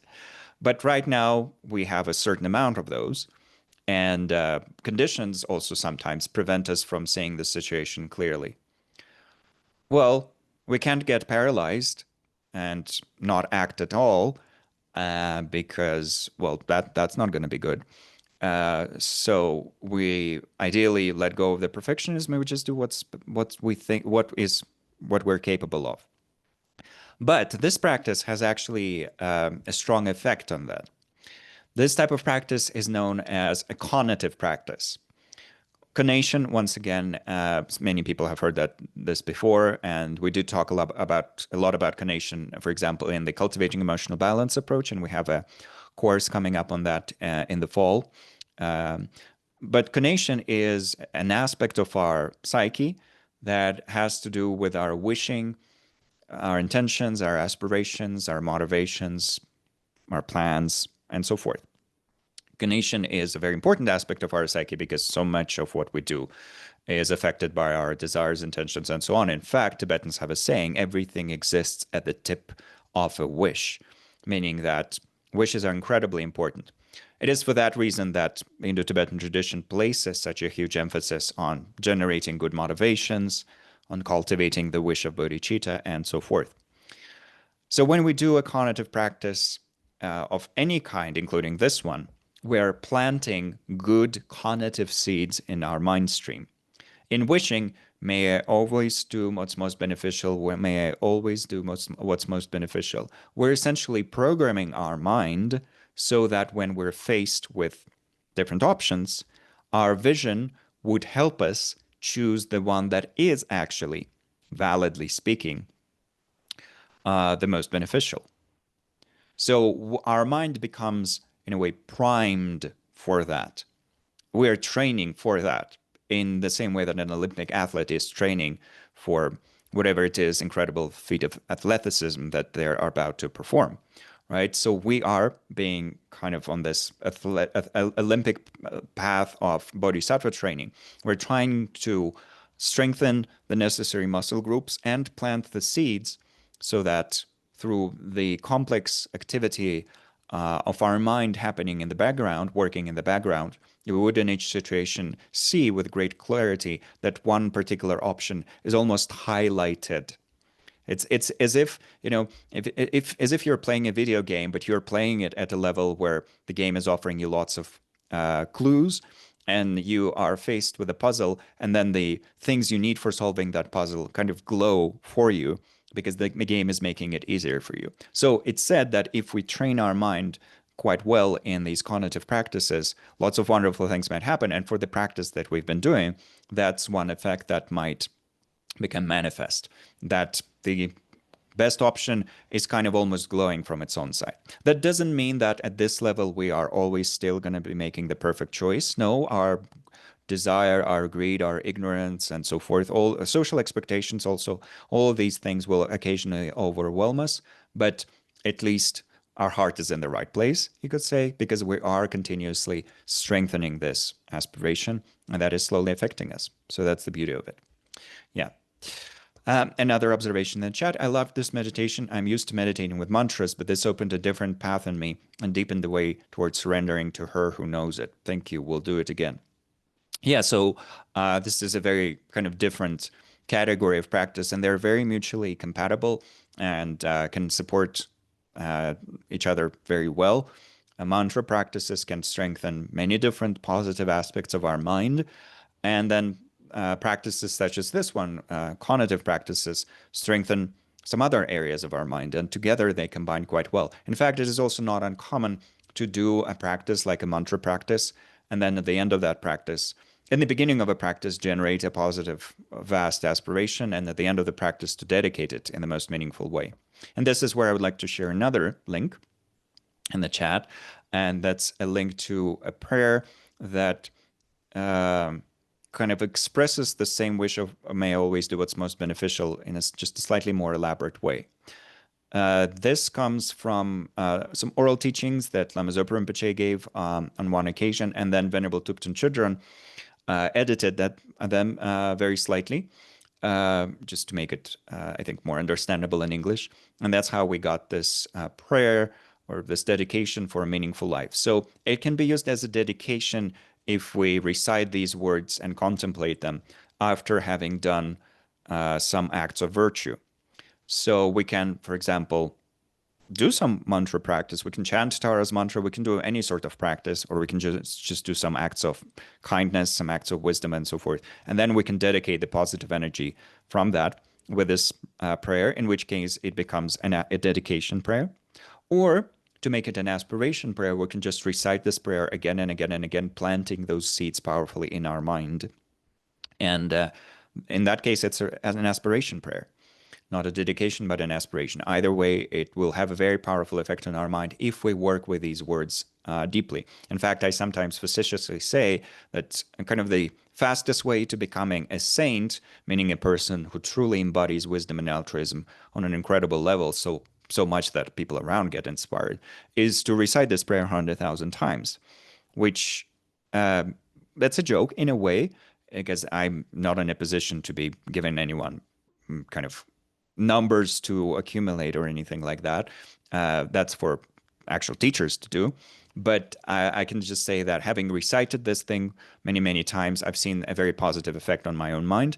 And I think working with these aspirations, which are very kind of dynamic, but at the same time, very strongly oriented towards a very specific thing, that can be transformative. For sure. And it can completely affect all the other practices that we're doing. For example, helping us put greater emphasis on communal well-being and on the ultimate well-being of enlightenment, as opposed to the more transitory things related to outer well-being in the here and now.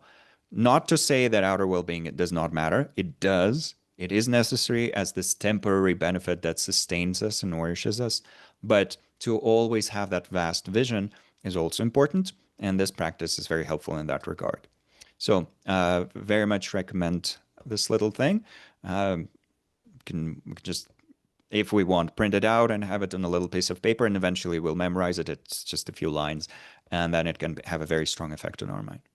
Another observation in the chat: this practice helps me find the space to pause and reflect before acting rather than moving into action without thought. Absolutely. So some people would remember the so-called three sieves or four sieves. It's a kind of a yeah, also a cognitive practice in a way in which we, before speaking, ask ourselves, is it true? Is it helpful? Is not the right time? Is it kind? Right. And the roots of these four sieves are disputed. Some people trace them back to the Quaker tradition. Some people trace them back to um, the great philosophers of the East. Some people even trace it back to Buddhism. And Buddhism does have a slightly similar presentation in a teaching that the Buddha gave to his son, Rahula. But regardless of the origins, that's a helpful example of that. And with regards to Tara, because Tara is an expression of quality that in Buddhism is known as skillfulness or skillful means, upaya. Kind of a very quintessential question that a Tara practitioner can ask themselves, being inspired by Tara herself and also by Atisha and all the other great lineage masters, is what is most skillful right now? Or if we're already contemplating a specific option, asking ourselves, is this skillful? Will this be skillful? So Atisha was clearly doing that, and kind of in a more elaborate way, it's presented as him having these visions and so forth. But even outside having these visionary face-to-face encounters with Tara, he was probably asking himself that question multiple times a day to decide on what to do. And actually, Lama Zopa Rinpoche, who is the source for this little aspiration that I shared in the chat, was a very famous example of that as well, in that he would very methodically consider every action, and especially every large move, on a daily basis. And because he had access, as we have valid reasons to believe, to some transcendental perception or recognition, he would sometimes, for example, move his flights and change his schedule and so forth in a way that a non-visionary person would not. So he would, on a specific day, do his way of checking what's most beneficial and say, no, we need to move that flight. You know, to postpone this visit, we need to change this itinerary here, in a way that, you know, most of us would not have the guts to do, because we would be too focused on, oh, what would people think of me if I move this appointment here, move this appointment there? You know, I'd better stick to a schedule because I don't want to have a bad reputation. Well, Lama Zopa Rinpoche was very courageous and, well, completely courageous in doing what's most beneficial from a deeper point of view and changing all those other things without worrying about what would people think and so forth. So that's a very good example of that as well. He would, for example, teach on whatever was most beneficial for the people that were already in the room, regardless of what was described as the suggested theme for a specific event. So, for example, the event would say, well, the theme is this. People would arrive and Rinpoche would look at them and he would teach something very different from what they were expecting to hear. But that would be the thing that they needed to hear in that moment. You know, people would show up because they thought they would learn about medicine Buddha practice, and Rinpoche would go on and on and on about karma for 3 days instead, or something like that, or compassion, or wisdom, or whatever it was that was most beneficial in that moment. And that's once again a good example of truly skillful means. So we develop this ability to attune ourselves finely to what is most beneficial for practicing with methods like this, and also through practicing all the other things, all the compassion methods, all the wisdom methods. Tara meditation itself does strengthen our skillfulness, it's said sometimes, because it's said that these different figures have a particular way of activating certain Buddha nature factors or aspects of our Buddha nature, depending on what is it that we need. So sometimes my teachers, including Choka Nim Rinpoche, who I've mentioned before, for example, say, if you need to strengthen your compassion, people would normally do Avalokiteshvara practice for that reason, which is very strongly connected to Tara practice. And if you feel like you need to strengthen the sharpness of your intelligence, there's a tradition of doing Manjushri practices the Bodhisattva of wisdom or the Buddha of wisdom for that, yada, yada, yada. And then Tara is particularly, even though she's strengthening everything and she kind of is an do-it-all kind of gal, Tara in particular is also associated with a quality of skillfulness. So for people who constantly do and say the slightly wrong thing in every situation, that's a very good practice to do if we find ourselves in that category of, constantly doing the slightly wrong thing or the cringiest thing and then saying, oh no, why did I do that again? Why didn't I choose the right thing? Tara practice is great for that. So that's in the realm of conation. And that's exactly where we see a lot of Tara's influence in her life. So to summarize what we said, and of course, more elaborate presentations of Atisha's biography exist. Here's, oh, sorry. This is not a quote from Atisha. This is a quote from Geshe Tupten Jinpa, one of His Holiness the Dalai Lama's foremost translators. According to traditional biographies of Atisha, when making the slides, I probably had a cognitive malfunctioning and said that wrote Atisha here. Well, obviously it's about Atisha, but this quote comes from Geshe Tupten Jinpa, in particular from a preface to one of his Atisha-related translations. So there he says, according to traditional biographies of Atisha, it was at Tara's urging that the Indian master finally accepted the persistent invitations of the Ngari rulers in Tibet. It was also Tara who, according to tradition, prophesied Atisha's meeting with his spiritual heir, Dromtonpa. Dromtonpa was an extraordinary master in his own right and a very inspirational figure, seen as the pre-reincarnation of the Dalai Lamas. He's one of the major figures in the kind of this line of reincarnations that then leads all the way up to His Holiness the present Dalai Lama. That's the way it's described in the Tibetan tradition. But what's interesting in that, of course, Dromtonpa historically is described as a foremost student of Atisha, and in particular as a layman. He did not take monastic ordination to remain in a more humble position, actually. And he also spent part of his life taking care of people with leprosy. And I think there's a tradition saying that he passed away from that.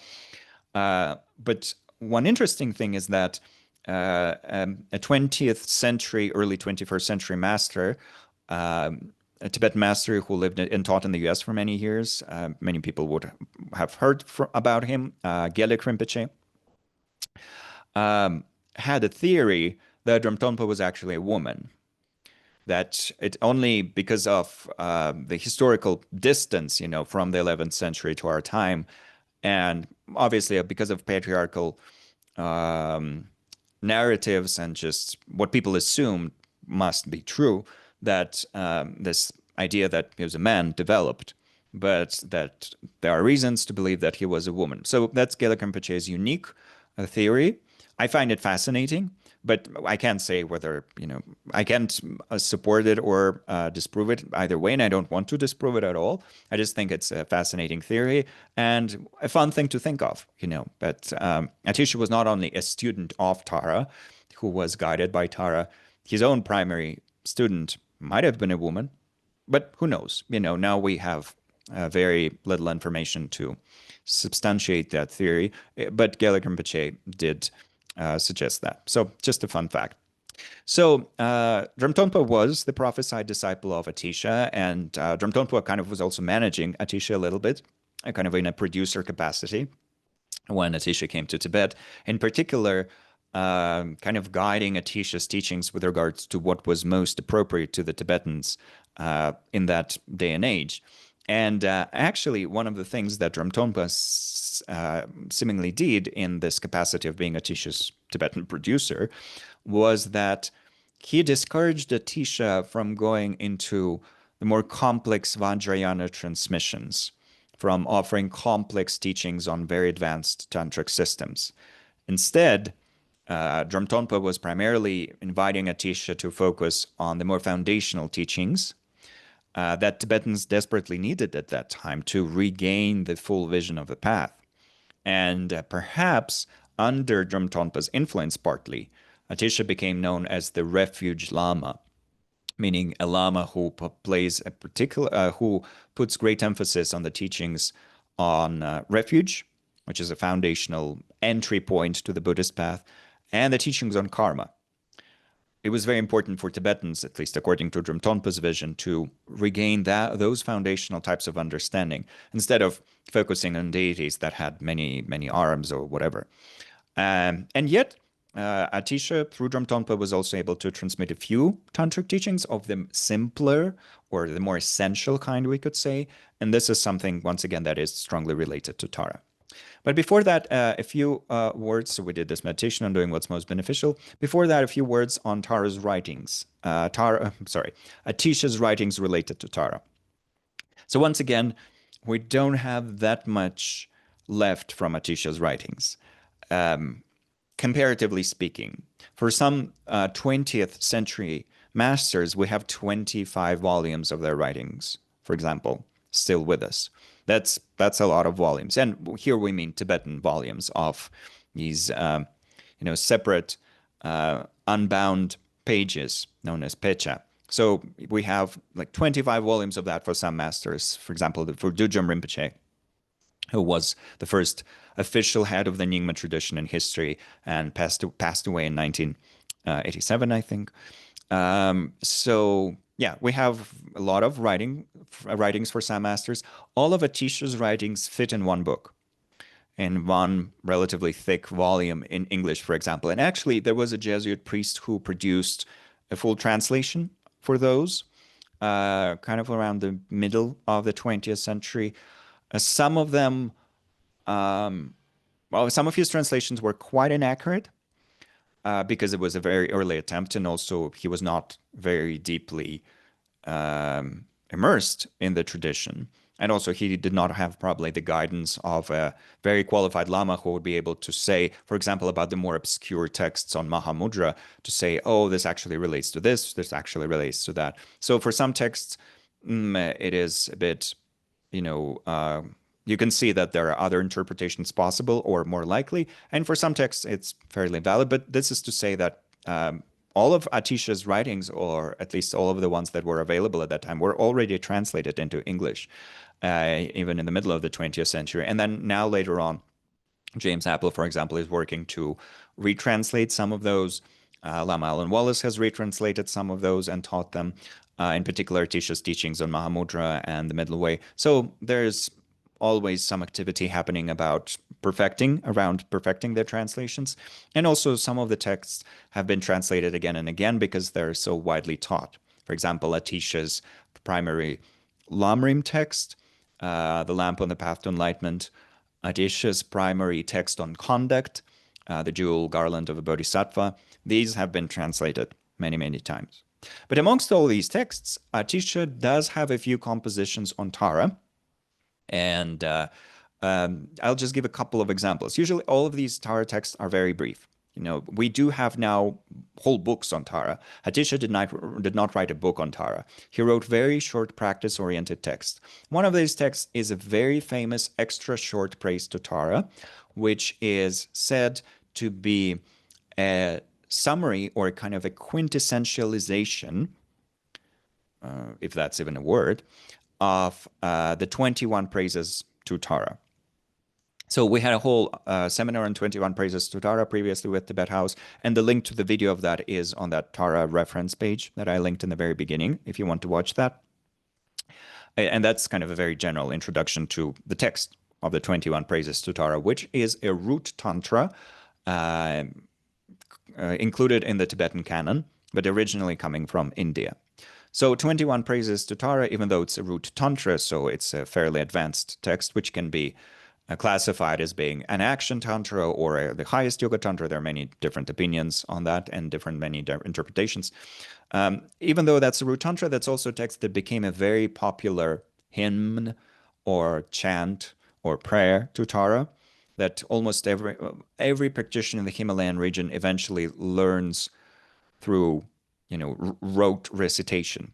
Just reciting it with others, you almost inevitably memorize it. And then when people start reciting it at a teaching event or just in general, you can join because you've memorized it just through repeating it again and again. So most people in the Himalayan region know this text, the full version of the 21 praises by heart. It's very common.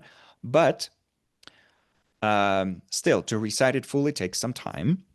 And obviously, even though many people do know it, there would always be exceptions. So for those who don't have the time to recite the full 21 praises, or for people who want to memorize a shorter thing and just work with that, this verse arose.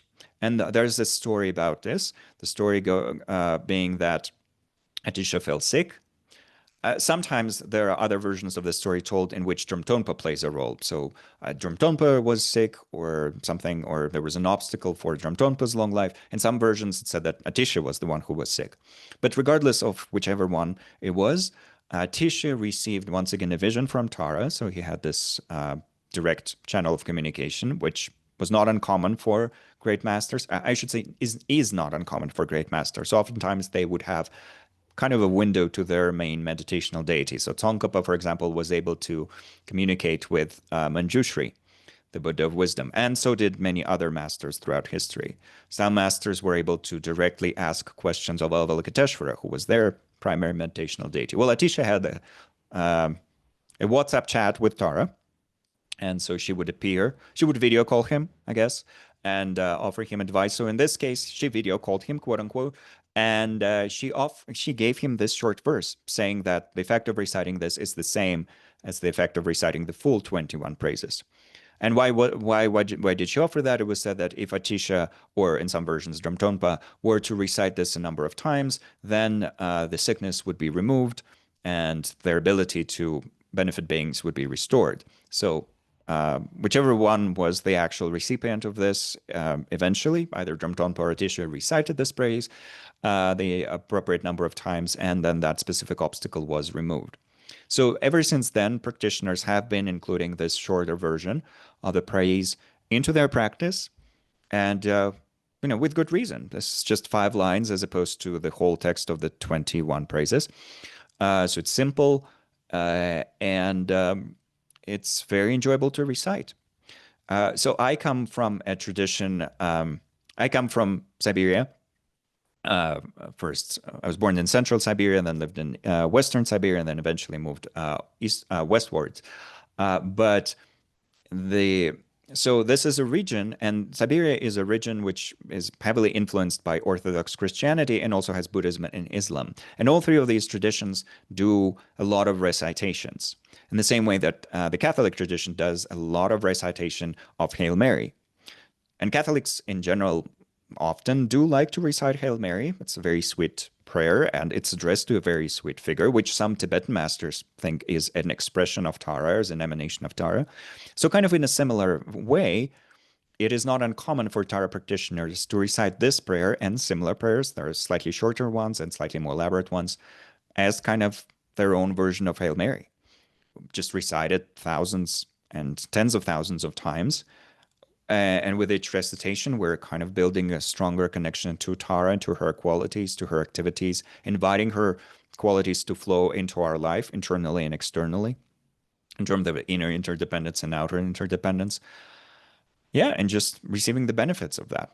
So if that's the kind of practice that you gravitate towards, you would still be invited to combine this with actual wisdom meditations, actual compassion meditations, actual bodhicitta meditations, actual concentration meditations. But as a part of all of this, or as kind of once again, that red thread that goes through all of this, you could do a recitation with this prayer and many other Tara prayers that exist. So for this specific verse, there are at least 3 recessions of it that I've come across, 3 slightly different versions. And the difference between them in that sometimes a few words would be different.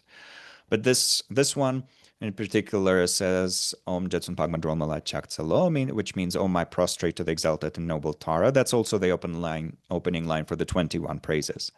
And then come 4 lines that praise Tara's root mantra, Om Tare Tu Tare Turi Swaha, and also summarize what is it that Tara can do for us or through us or within us.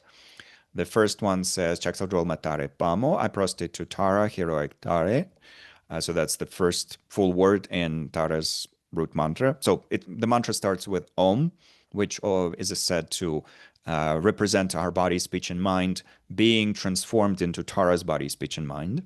or acquiring the qualities of Tara's body, speech, and mind.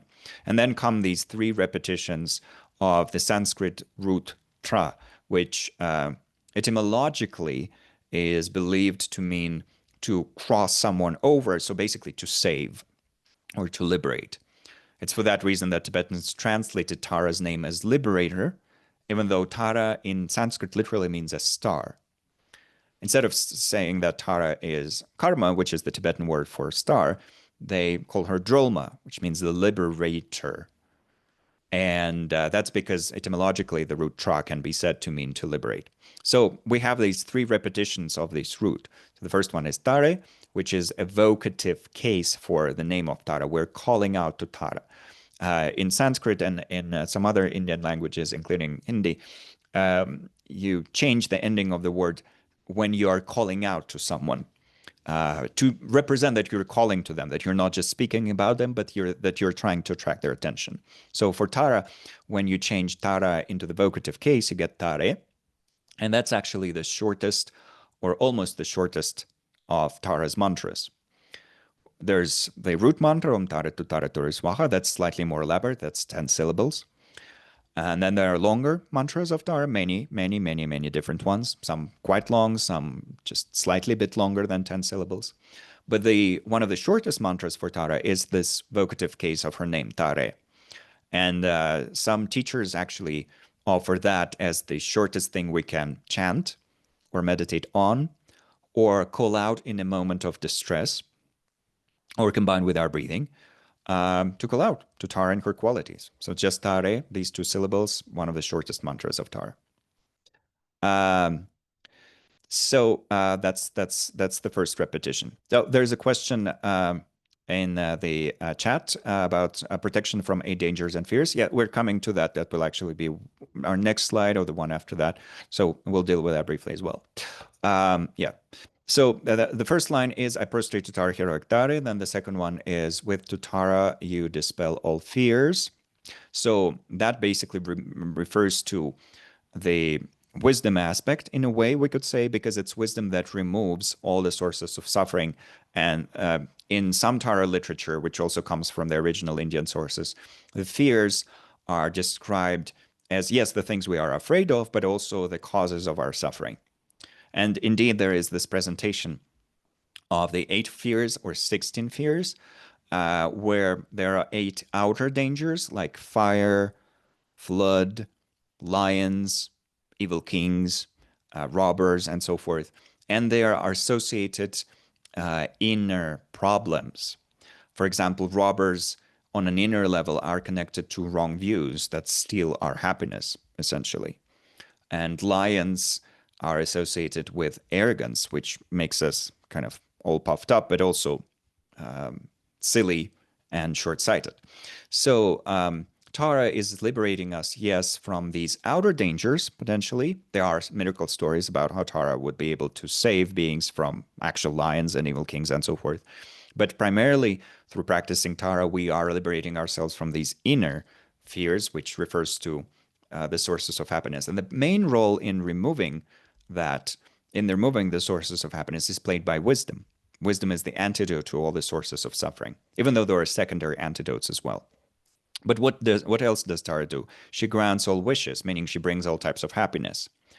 Well, what does bring us all types of happiness, especially the temporary types of happiness, is the method side of things, in a way where we through doing kind actions, skillful actions that are kind and compassionate, we accumulate the positive potential, and that positive potential ripens as literally every good thing that happens in our life. That's kind of a very, very short summary of the principle of karma. Good actions done with a good motivation create causes for happiness. Actions that are created with a negative motivation create the causes of suffering. So sometimes it's all essentialized in saying the cause of happiness is love. That comes from the great master by the name of Garchen Rinpoche, which once again, many of you would probably be familiar with. If not, very much recommend watching a documentary about his life called For the Benefit of All Beings. It's on YouTube these days. Yeah, yeah, well, Garchen Rinpoche is a very significant person to know about, one of the greatest masters of our time. But amongst other things, he teaches in a very quintessential manner, like just the key points, or primarily the key points that we can apply immediately and stick to throughout our lives. And when he describes the meditations on love and compassion, and those, of course, play a large role in Buddhism, he says that to meditate on love, we can, or loving kindness, which means the wish for beings to be happy, we can meditate in particular on the wish, may all beings have happiness, and the cause of happiness, which is love. So when these meditations are presented normally, we would just be told to meditate on may all beings be happy and have the causes of happiness. But Garchen Rinpoche adds this part about love to remind us that it's all of our pro-social activity, essentially, all this heartfelt, heartful activity that creates the causality for happiness to occur. And Garchen Rinpoche is actually a great master of Tara practice, great promoter of Tara practice, especially white Tara, but not only. And he is a holder of Atisha's lineage, amongst other things. The white Tara that he teaches is actually in Atisha's lineage, and kind of in a unique sub-branch of that, I should say. So this is coming from a master of this tradition that we're talking about here. So that's why one way of dividing these two lines, saying that with Tara, dispel all fears, connected to wisdom, and then the next one is connected to love and compassion. Or we could say with Tara, dispel all fears, that's compassion, because compassion is the wish for beings to be free from suffering and the causes of suffering, including all fears, inner and outer.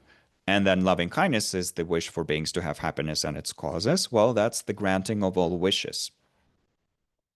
Whichever way we kind of unpack it, what we always see is that it's always pointing us in the same basic direction. Even with the image of Green Tara, her right hand is extended, her right arm is, arm hand, that whole thing is extended, and that's an indication of love and compassion. This gesture that she's doing with her palm up is called a gesture of supreme giving. And in some images, you would see that the palm is down. And then that's called, no, it's kind of not down, but it's kind of, the palm is facing us, but it's not lying flat. Like in this image, it's kind of lifted. And that's known as the image of offering protection or giving refuge sometimes even. But regardless of which of these two gestures she's doing, the idea is that with love and compassion, she's actually protecting us and granting us our wishes. And then on her left side, her left hand is at her heart, which is a symbol of wisdom. She's never separate from the true cognition of reality represented by the three jewels of Buddha, Dharma, and Sangha. So once again, you have the same kind of language, visual language in this case, of wisdom and compassion, pointing us back to these same key principles once again. And then with the syllables Swaha, I offer homage. So Swaha is the last word in Tara's root mantra, and then we're paying homage to her, or kind of expressing our admiration of her qualities, we could say, to create some positive potential through doing that. And Swaha is the term that kind of seals it all with essentially the idea of may it be so, or so it is, or so mote it be, once again, to use the language of witchcraft. So that's the extra short praise, and yes, people recite it thousands of times, hundreds of thousands of times.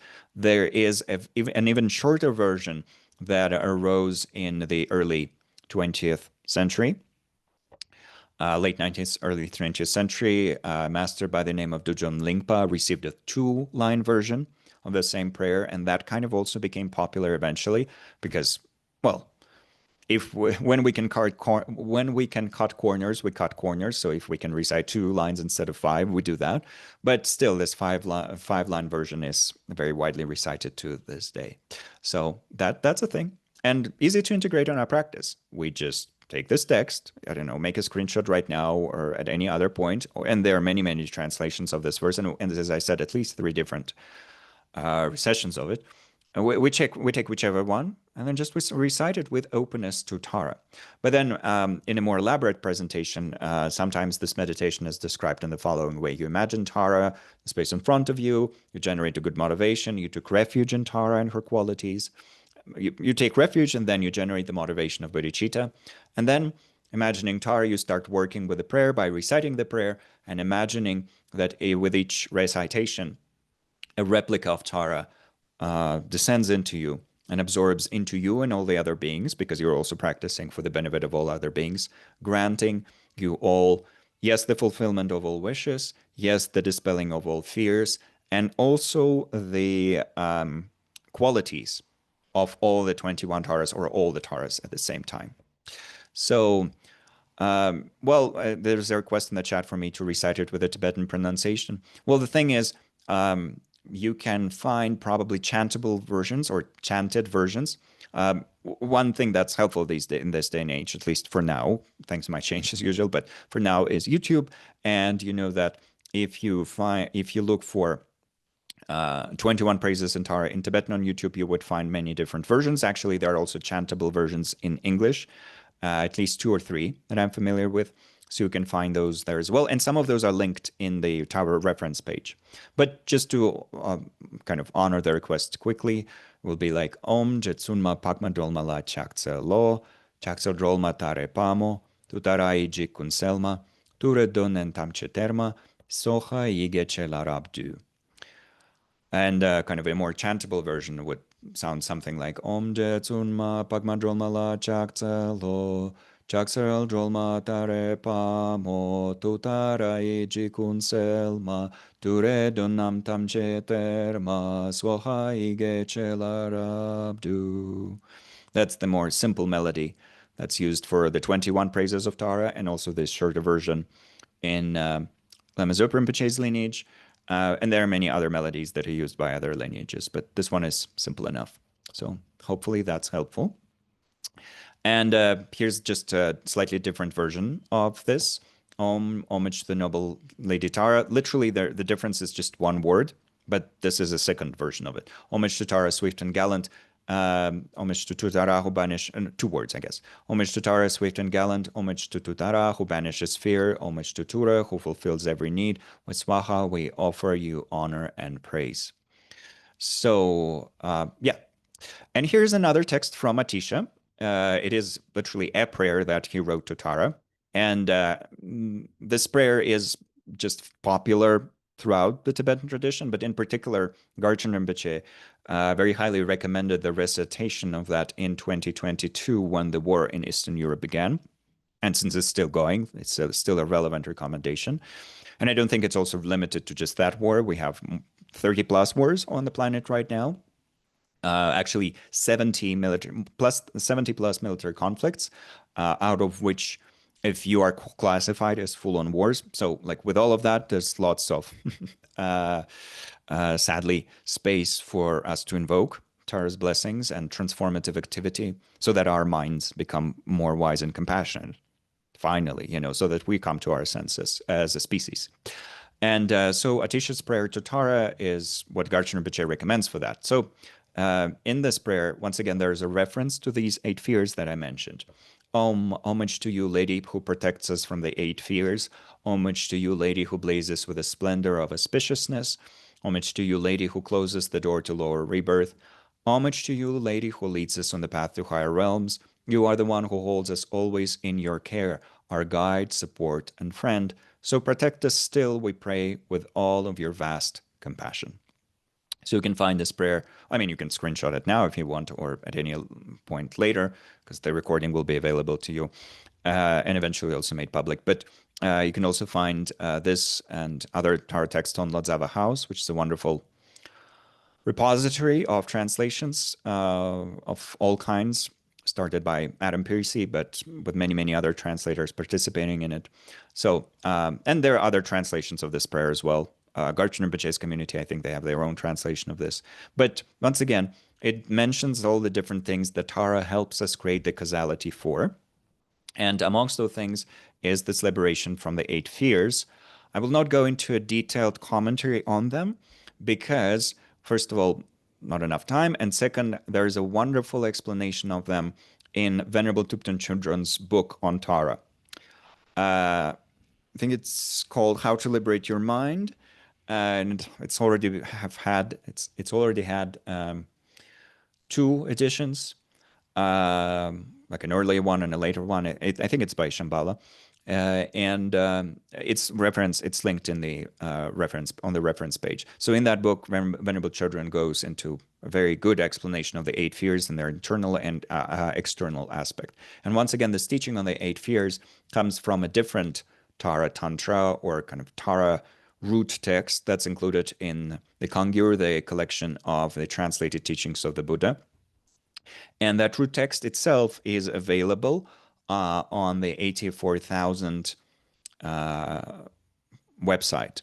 So 84,000 is a project translating the teachings of the Buddha as they have been preserved in Tibetan language into English. And in the Tantra section of that, there is a Tara text related to the eight fears. So if you just put Tara in the search engine on the 84,000 website, which is, I think, 84,000.co, you would, yes, 84,000 CO, you would find that text and also other Tara texts, but don't go, I would not recommend going too deeply into reading root tantras until you have received the full teachings and transmissions from a qualified teacher. Also, many aspects of the root tantras are no longer practiced in the way that they're written. We practice now these days in a more essentialized manner, paying less attention to the secondary rites that are closer to magic in nature and paying more attention to the quintessential points for liberating our mind, because that's what we desperately need, that to become more clear and kind, and or to use Chökyi Rinpoche's formula, to become more calm and clear, kind and helpful. And this is where Tara practices in general are meant to lead us, including this prayer, which once again can just be recited over and over and over again. One typical thing to do when reciting prayers is that it's very good to understand the words. So if we are chanting something in Tibetan, if we don't understand Tibetan directly because we don't know it, it's good to remember the general meaning by occasionally looking at it.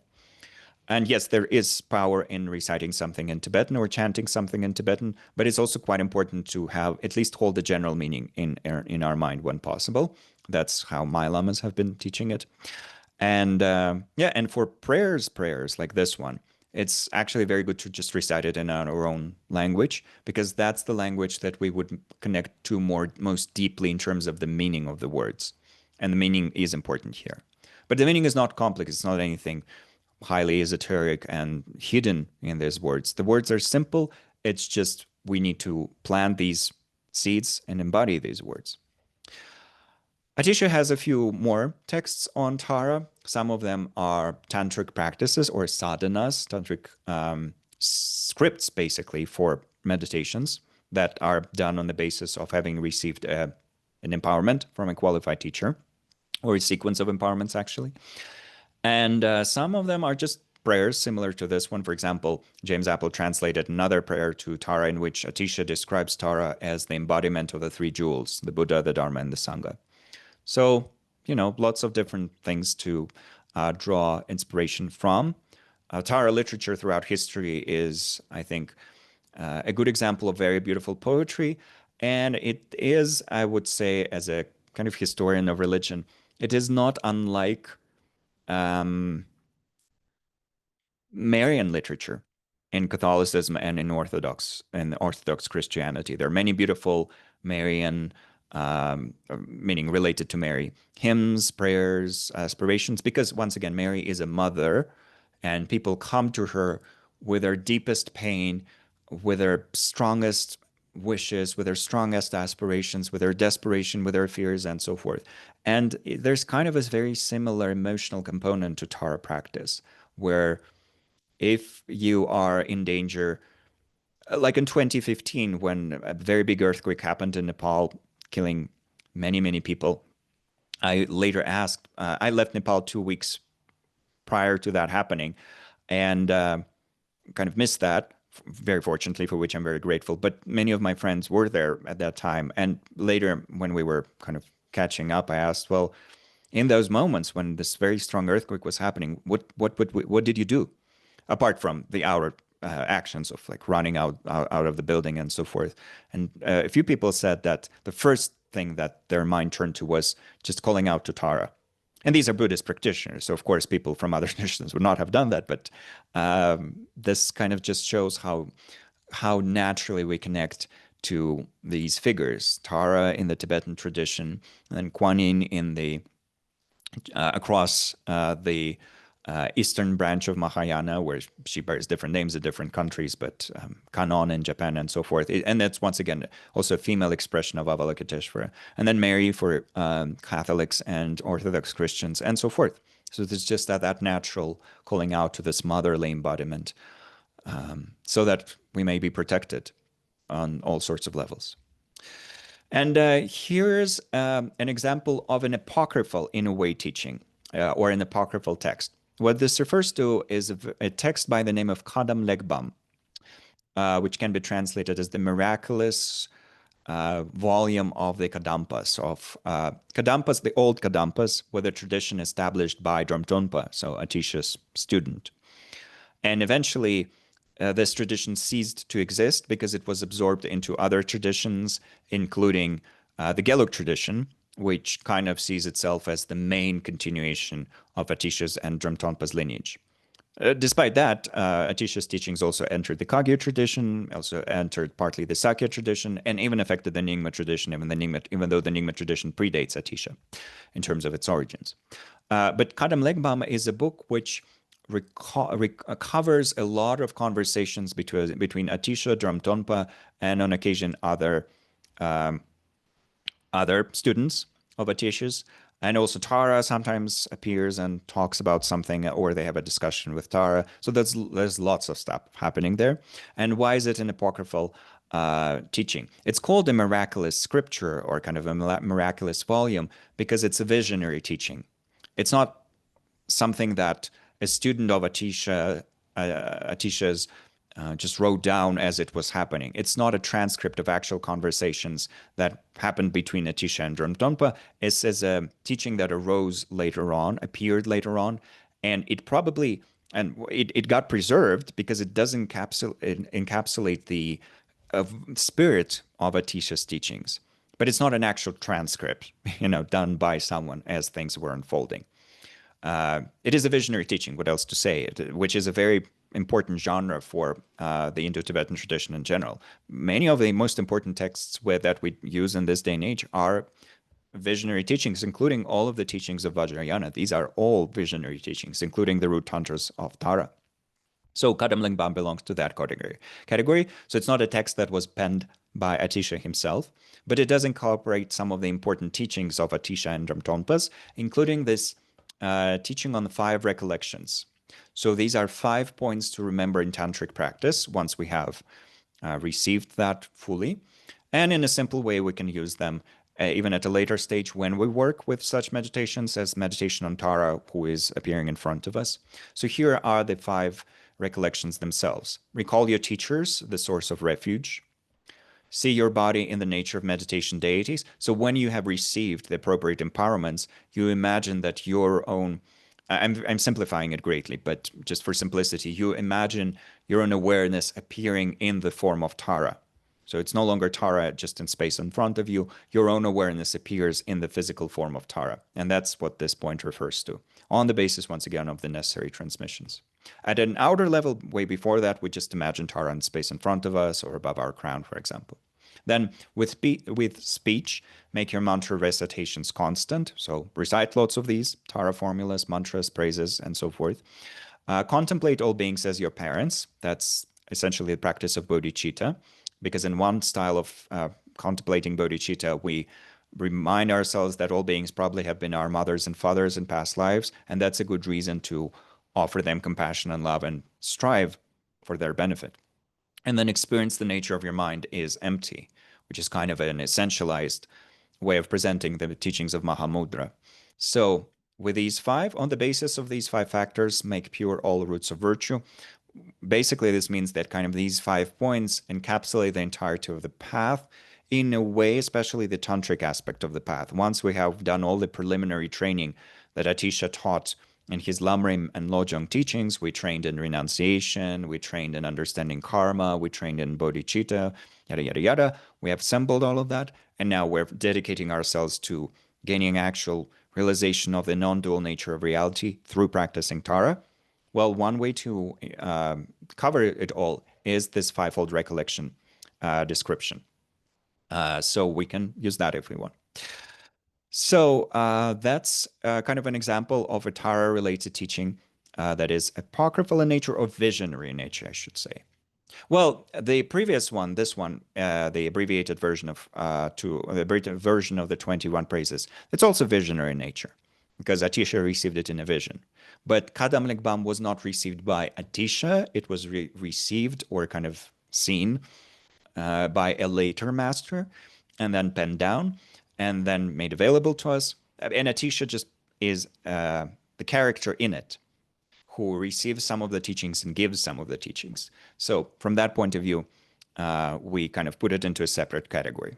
We could also say that Kadam Legbam is also part of Atisha's biography, but it's kind of part of his visionary biography. So it's kind of plays this, liminal role. It's between the material realm and the spiritual realm. It's between what's historical and what's trans-historical, a complex thing, but this scripture is still to this day very widely quoted and used in practice, at least parts of it, even though not all of it. So this is where we can find a lot of inspiration if we wish, and this fivefold recollection is still widely taught just in the lineage of Atisha and Drum Tonpa, and in particular sometimes with reference to Tara practice. And this is where we start looking at the three Tara systems that came through Atisha and are now still in use. So what happened was that Atisha obviously received lots of transmissions and empowerments and teachings in India, actually an incredible amount of Vajrayana transmissions. But yet, because Vajrayana is so vast, Atisha was also humbled by Tara, as we might remember, when she appeared to him in a dream and said, well, you think you're an expert? So despite Tara teasing him, he was actually a veritable treasure trove of transmissions. But Drum Tonpa did not want to add too much to the kind of the amount of tantras that were already there. That was not what was most needed, not offering more systems with more deities with multiple arms. So he, as a producer, he kind of gently guided Atisha's teaching in that direction. And as mentioned, also Atisha was not offering monastic teachings because there was a different lineage of monastic ordination already present in Tibet.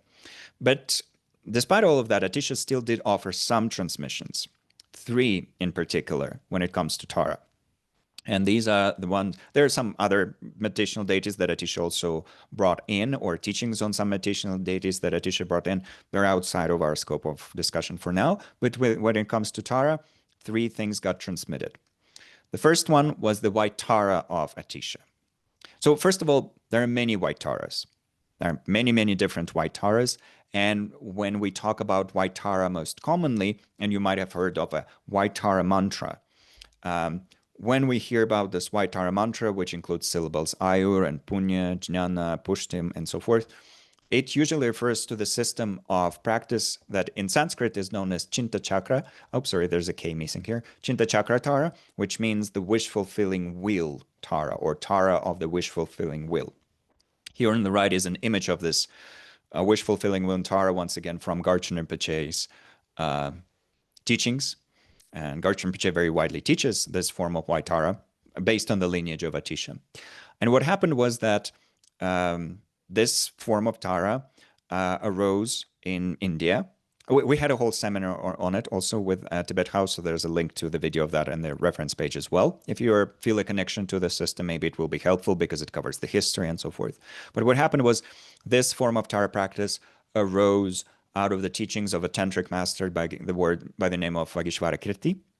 And he was an ancient Indian Siddha, essentially, who produced a collection of practices for longevity, but not only, because kind of the temporary goal is strengthening our life force and our longevity, removing health obstacles. long-term goal, full enlightenment. So Vagishvarakirti was kind of originator of some of those teachings, and originating from him, these teachings originated with him, and then they were brought into Tibet by different masters. So individual streams of transmission arose. Atisha brought one of those lineages, and that lineage was inherited by the Kagyu tradition. It played a large role in the life of Gampopa's heirs, and it was also transmitted to the Gelug tradition eventually, where it is still being used to this day and age. So if you ever receive White Tara initiation from Kagyu masters, such as Mingyu Rinpoche and the Kamtsang Kagyu lineage, or Garchen Rinpoche, the Drikung Kagyu lineage, you're receiving this stream of transmission that came through Atisha. Also from Gelug masters, including His Holiness the Dalai Lama, most of the time when they give White Tara empowerments, it's from Atisha's lineage, even though His Holiness also holds some visionary White Tara teachings that arose with the fifth Dalai Lama. But most of the times it's this Atisha tradition. And in the Sakya tradition, they have their own transmission lineage that came from Bari Lodzawa. And later on, some masters in the Gelug tradition actually combine these separate lineage of transmission and created a unified form of practice. So the systems of Bari Lodzawa and Atisha are very similar to each other. It's the same form of Tara. There are some technical differences in how finer visualizations are done. But the general idea is that this is wide form of Tara sitting in a full lotus position. And she is granting us, yes, longevity to a certain degree, removing obstacles for our long life, but she's also granting us wisdom and merit. So she's helping us strengthen the qualities of merit and wisdom, or method and wisdom, I could say. Once again, that skillfulness combined with love and compassion, and wisdom that recognizes interdependence. And as we're doing this practice, ideally we're doing it to benefit all beings. And because of that vast motivation, we do, in a way, affect our longevity, remove some obstacles to our long life or to the long lives of our teachers or loved ones. And we are also cultivating wisdom and compassion more and more and more and more until they flourish fully. So Atisha is a very important lineage master of this practice. Many of the extant lineages that are still there, came through him or were eventually combined with his lineage. So yeah, when people do White Tara practice, and many people do this as one of their main Tara practices or as their main Tara practice, His Holiness Dalai Lama does White Tara practice every day, I've been told, and it came from this lineage. Well, that's all due to Atisha's kindness. So as you kind of progress on your path, you might receive an initiation into this practice and the necessary explanations from a qualified teacher, such as Garchen Rinpoche or Mingyu Rinpoche or His Holiness the Dalai Lama, and many, many, many others. Of course, there are also the Sakya lineages for this and so forth. But all of that is to say, that's one thing you might come across. And some people resonate with it deeply, and some do not. So that's one transmission. Another Tara transmission that came through Atisha has to do with the unique way that the students of Dromtonpa eventually started practicing Tantra.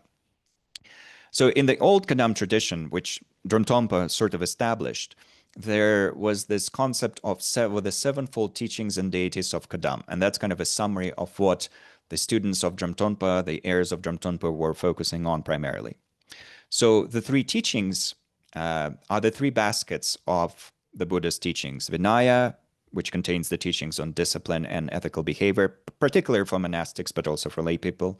Sutra, which puts primary emphasis on establishing samadhi or meditative concentration. And then Abhidharma, which primarily focuses on phenomenology, which leads to the development of wisdom. So these are the three sutric teachings that the Kadampas try to focus on, the three baskets. And those are at the heart of Buddhism in general.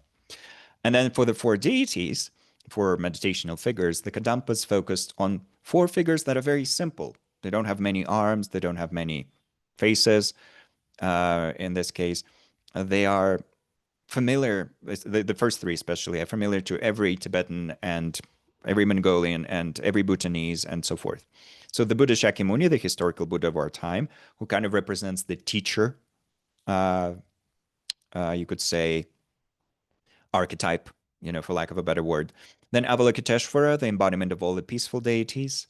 Tara, the embodiment of all the female deities of wisdom in a way. And then Achala, who is a wrathful expression of Buddha-Akshobhya.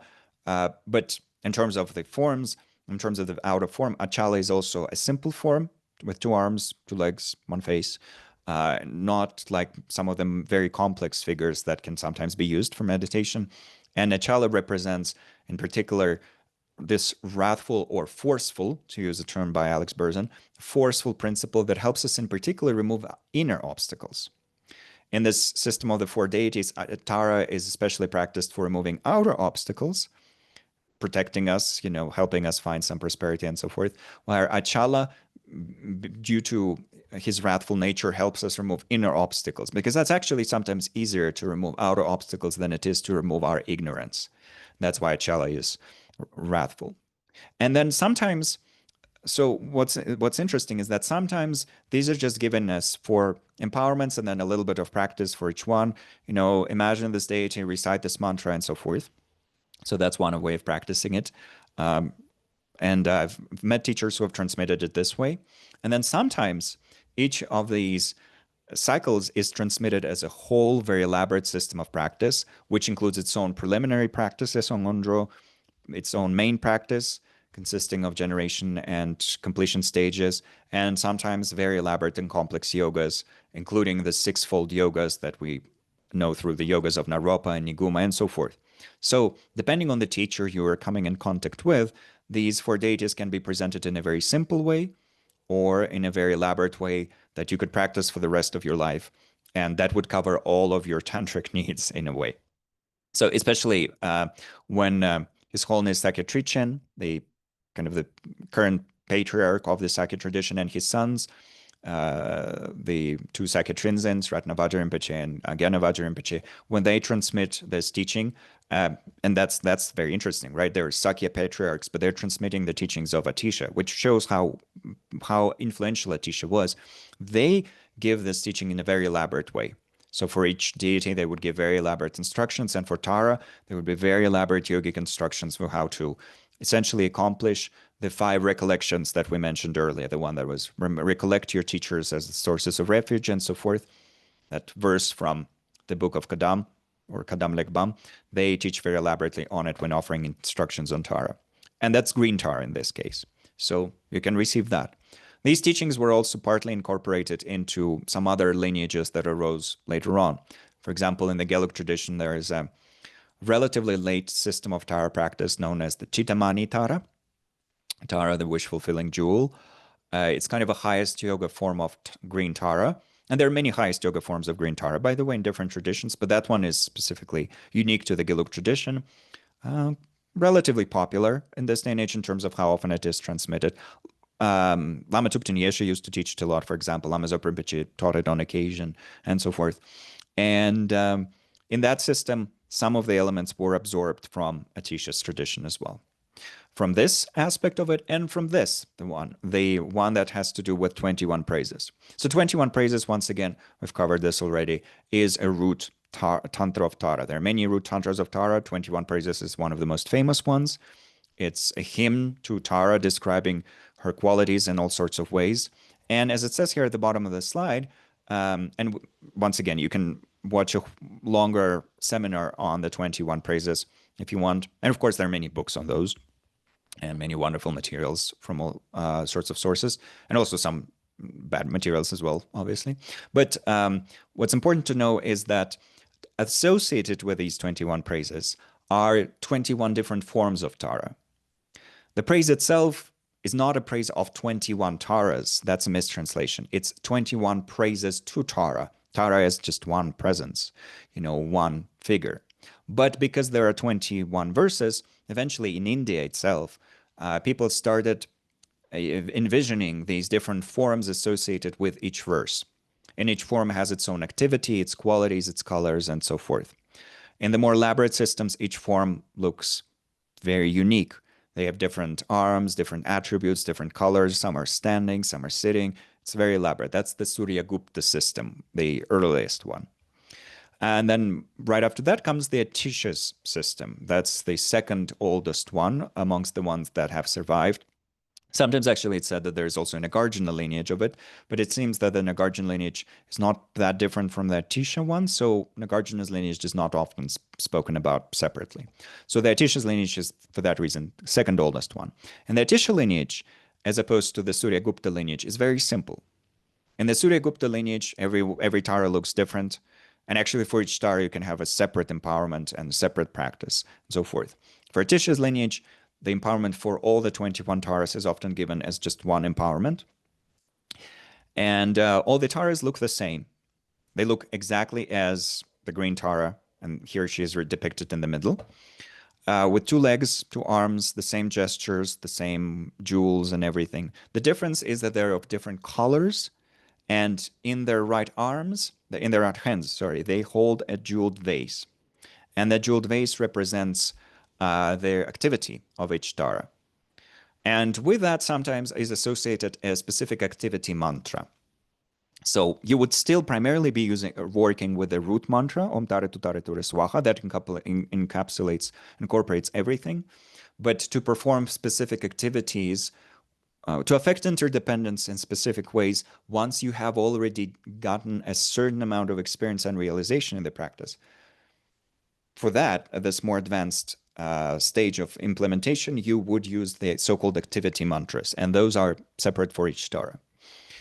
The same is true with other systems, actually. The mantra associated with each Tara is actually a so-called activity mantra. And some teachers do not think that those should be shared openly. And of course, there are different opinions on that. Some teachers are more open to that, some are less open. What's important is that we can work with all of these Taras using just the root mantras of Tare, that's very simple, or Om Tare Tu Tare Ture Swaha. And then we imagine that Tara with her color and with her jeweled vase. So there's a wonderful artwork that's been produced by the artist that stands behind the Digital Tanka project. So he produced this image of 21 Taras in the Atisha tradition, and it's from digitaltanka.com. You can download it for free, or you can make a donation, and you can magnify it and look at each image in detail using this particular kind of like large tanka, and you can also print it out and so forth. That's what it's there for. Or you can use this one that's also available in the same way, where you can see that what each Tara looks like, her colors, they all hold their vases that correspond to the colors of their body and so forth. I should say that over time, even though Atisha probably gave one set of instructions, over time, slightly different interpretations of that inevitably arose. So if you receive these explanations of the 21 praises, 21 Taras in this from Atisha through a Sakya master or through a Gelug master, sometimes even from slightly different Gelug masters, you would have slightly different versions of things here and there. The differences are minor, much smaller than the difference between Atisha's system and, let's say, Jigme Lingpa's system or Chogyur Lingpa's system or Suryagupta's system. But those differences do exist. And the point is not that one system is wrong and one is right. The point is that you receive a specific transmission, you check with the text to make sure that everything is correct, like you're imagining the right colors and the mantras are correct and so forth. And then you just practice with what you've received, and that's enough. Important is not to do this kind of hair splitting, but just to find inspiration in it all. And kind of as we're approaching the end here, I like to, in particular, give as an example my favorite one of the 21, the 12th one, Tashidon Chema, or Tashidunma, sometimes she's called the Tara of Auspiciousness. Sometimes she's described. She corresponds to the 12th verse in the 21 praises to Tara. She has a golden or yellow color, and she represents auspiciousness, everything going well. Not in that there's no suffering and no problems at all, even though suffering is minimized if everything is auspicious, but more in that everything that arises becomes fuel for our wisdom and compassion and reinforces the positive cycle of happiness or sukha. It's again, many people would recall that the Sanskrit term for happiness, sukha, etymologically can mean either good space, su and ka, or the positive turning of the wheel, because ka or space then corresponds to the hole in the middle of a wheel. So the wheel is turning smoothly. So one reason for doing any Tara practice, including the practice of this specific Tara, the 12th Tara in the 21 Taras, is to create auspiciousness and kind of a positive, buttery smoothness in our life. But not the smoothness, that makes us lose ourselves in our bubble of privilege and ignore the suffering of others and so forth. No, the smoothness that allows us to maintain our inner equilibrium when we attend to the suffering of all beings who suffer. So that's kind of the quality that we also see in all the enlightened beings, and in particular in the historical Buddha, the Buddha Shakyamuni. The Buddha remains perfectly equanimous and balanced and loving and compassionate and happy, even as he's witnessing the historical events that were occurring in his time. And there were some wars that Buddha lived through. There were minor wars compared to ours in terms of the magnitude of them, and that there were princely kingdoms feuding with each other. Sometimes there was a kind of a coup in which the prince would kill his father and grab the throne and so forth. So Buddha was kind of Buddha saw all of that. He was a witness to all of that, and yet he remained perfectly balanced and continued working for the benefit of all beings, seeing the larger picture, but also not being afraid of speaking out. That's why we have a collection.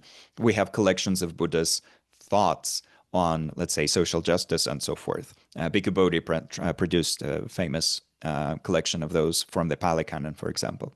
So Buddha's teachings on social harmony and so forth, I think that's the subtitle of it.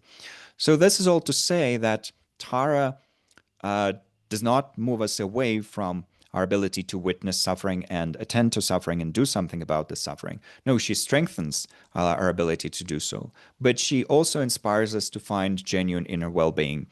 And that is the resource that we can rely on in helping others. So that's once again her two hands and her two legs.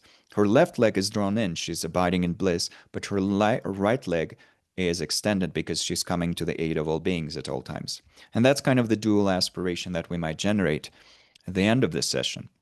Like Atisha, may we always come to do what's most beneficial, but also like Atisha, may we always abide in the perfect, blissful nature of our own mind, represented by such figures as Tara and the historical Buddha and Avalokiteshvara and all the others. So that's kind of the dedication that I would offer to this session.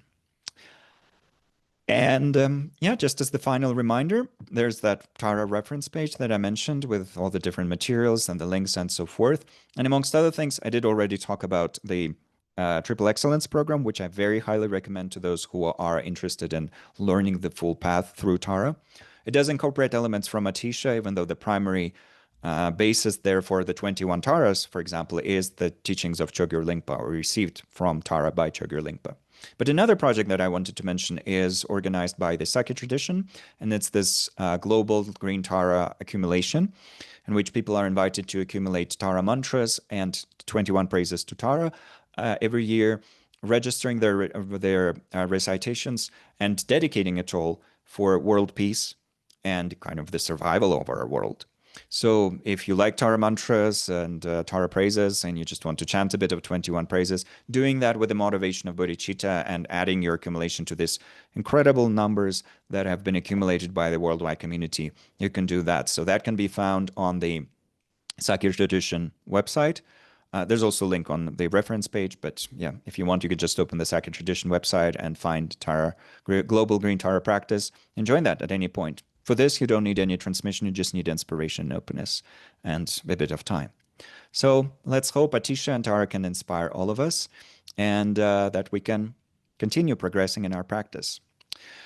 It's been a joy to spend this afternoon with you. Thank you so much for joining. Deep bows of gratitude to the Tara nature in each and every one of us. And yeah, let's hope that just like Tara and Atisha, we can do something beneficial with our time. May we always do what's most beneficial. Thank you so much. Deep bows of gratitude to Zoya for hosting us today, to Tibet House for serving as the wonderful platform for these events to happen, And yeah, let's hope that goodness in our lives can keep multiplying. Thank you so much and have a lovely Tara day.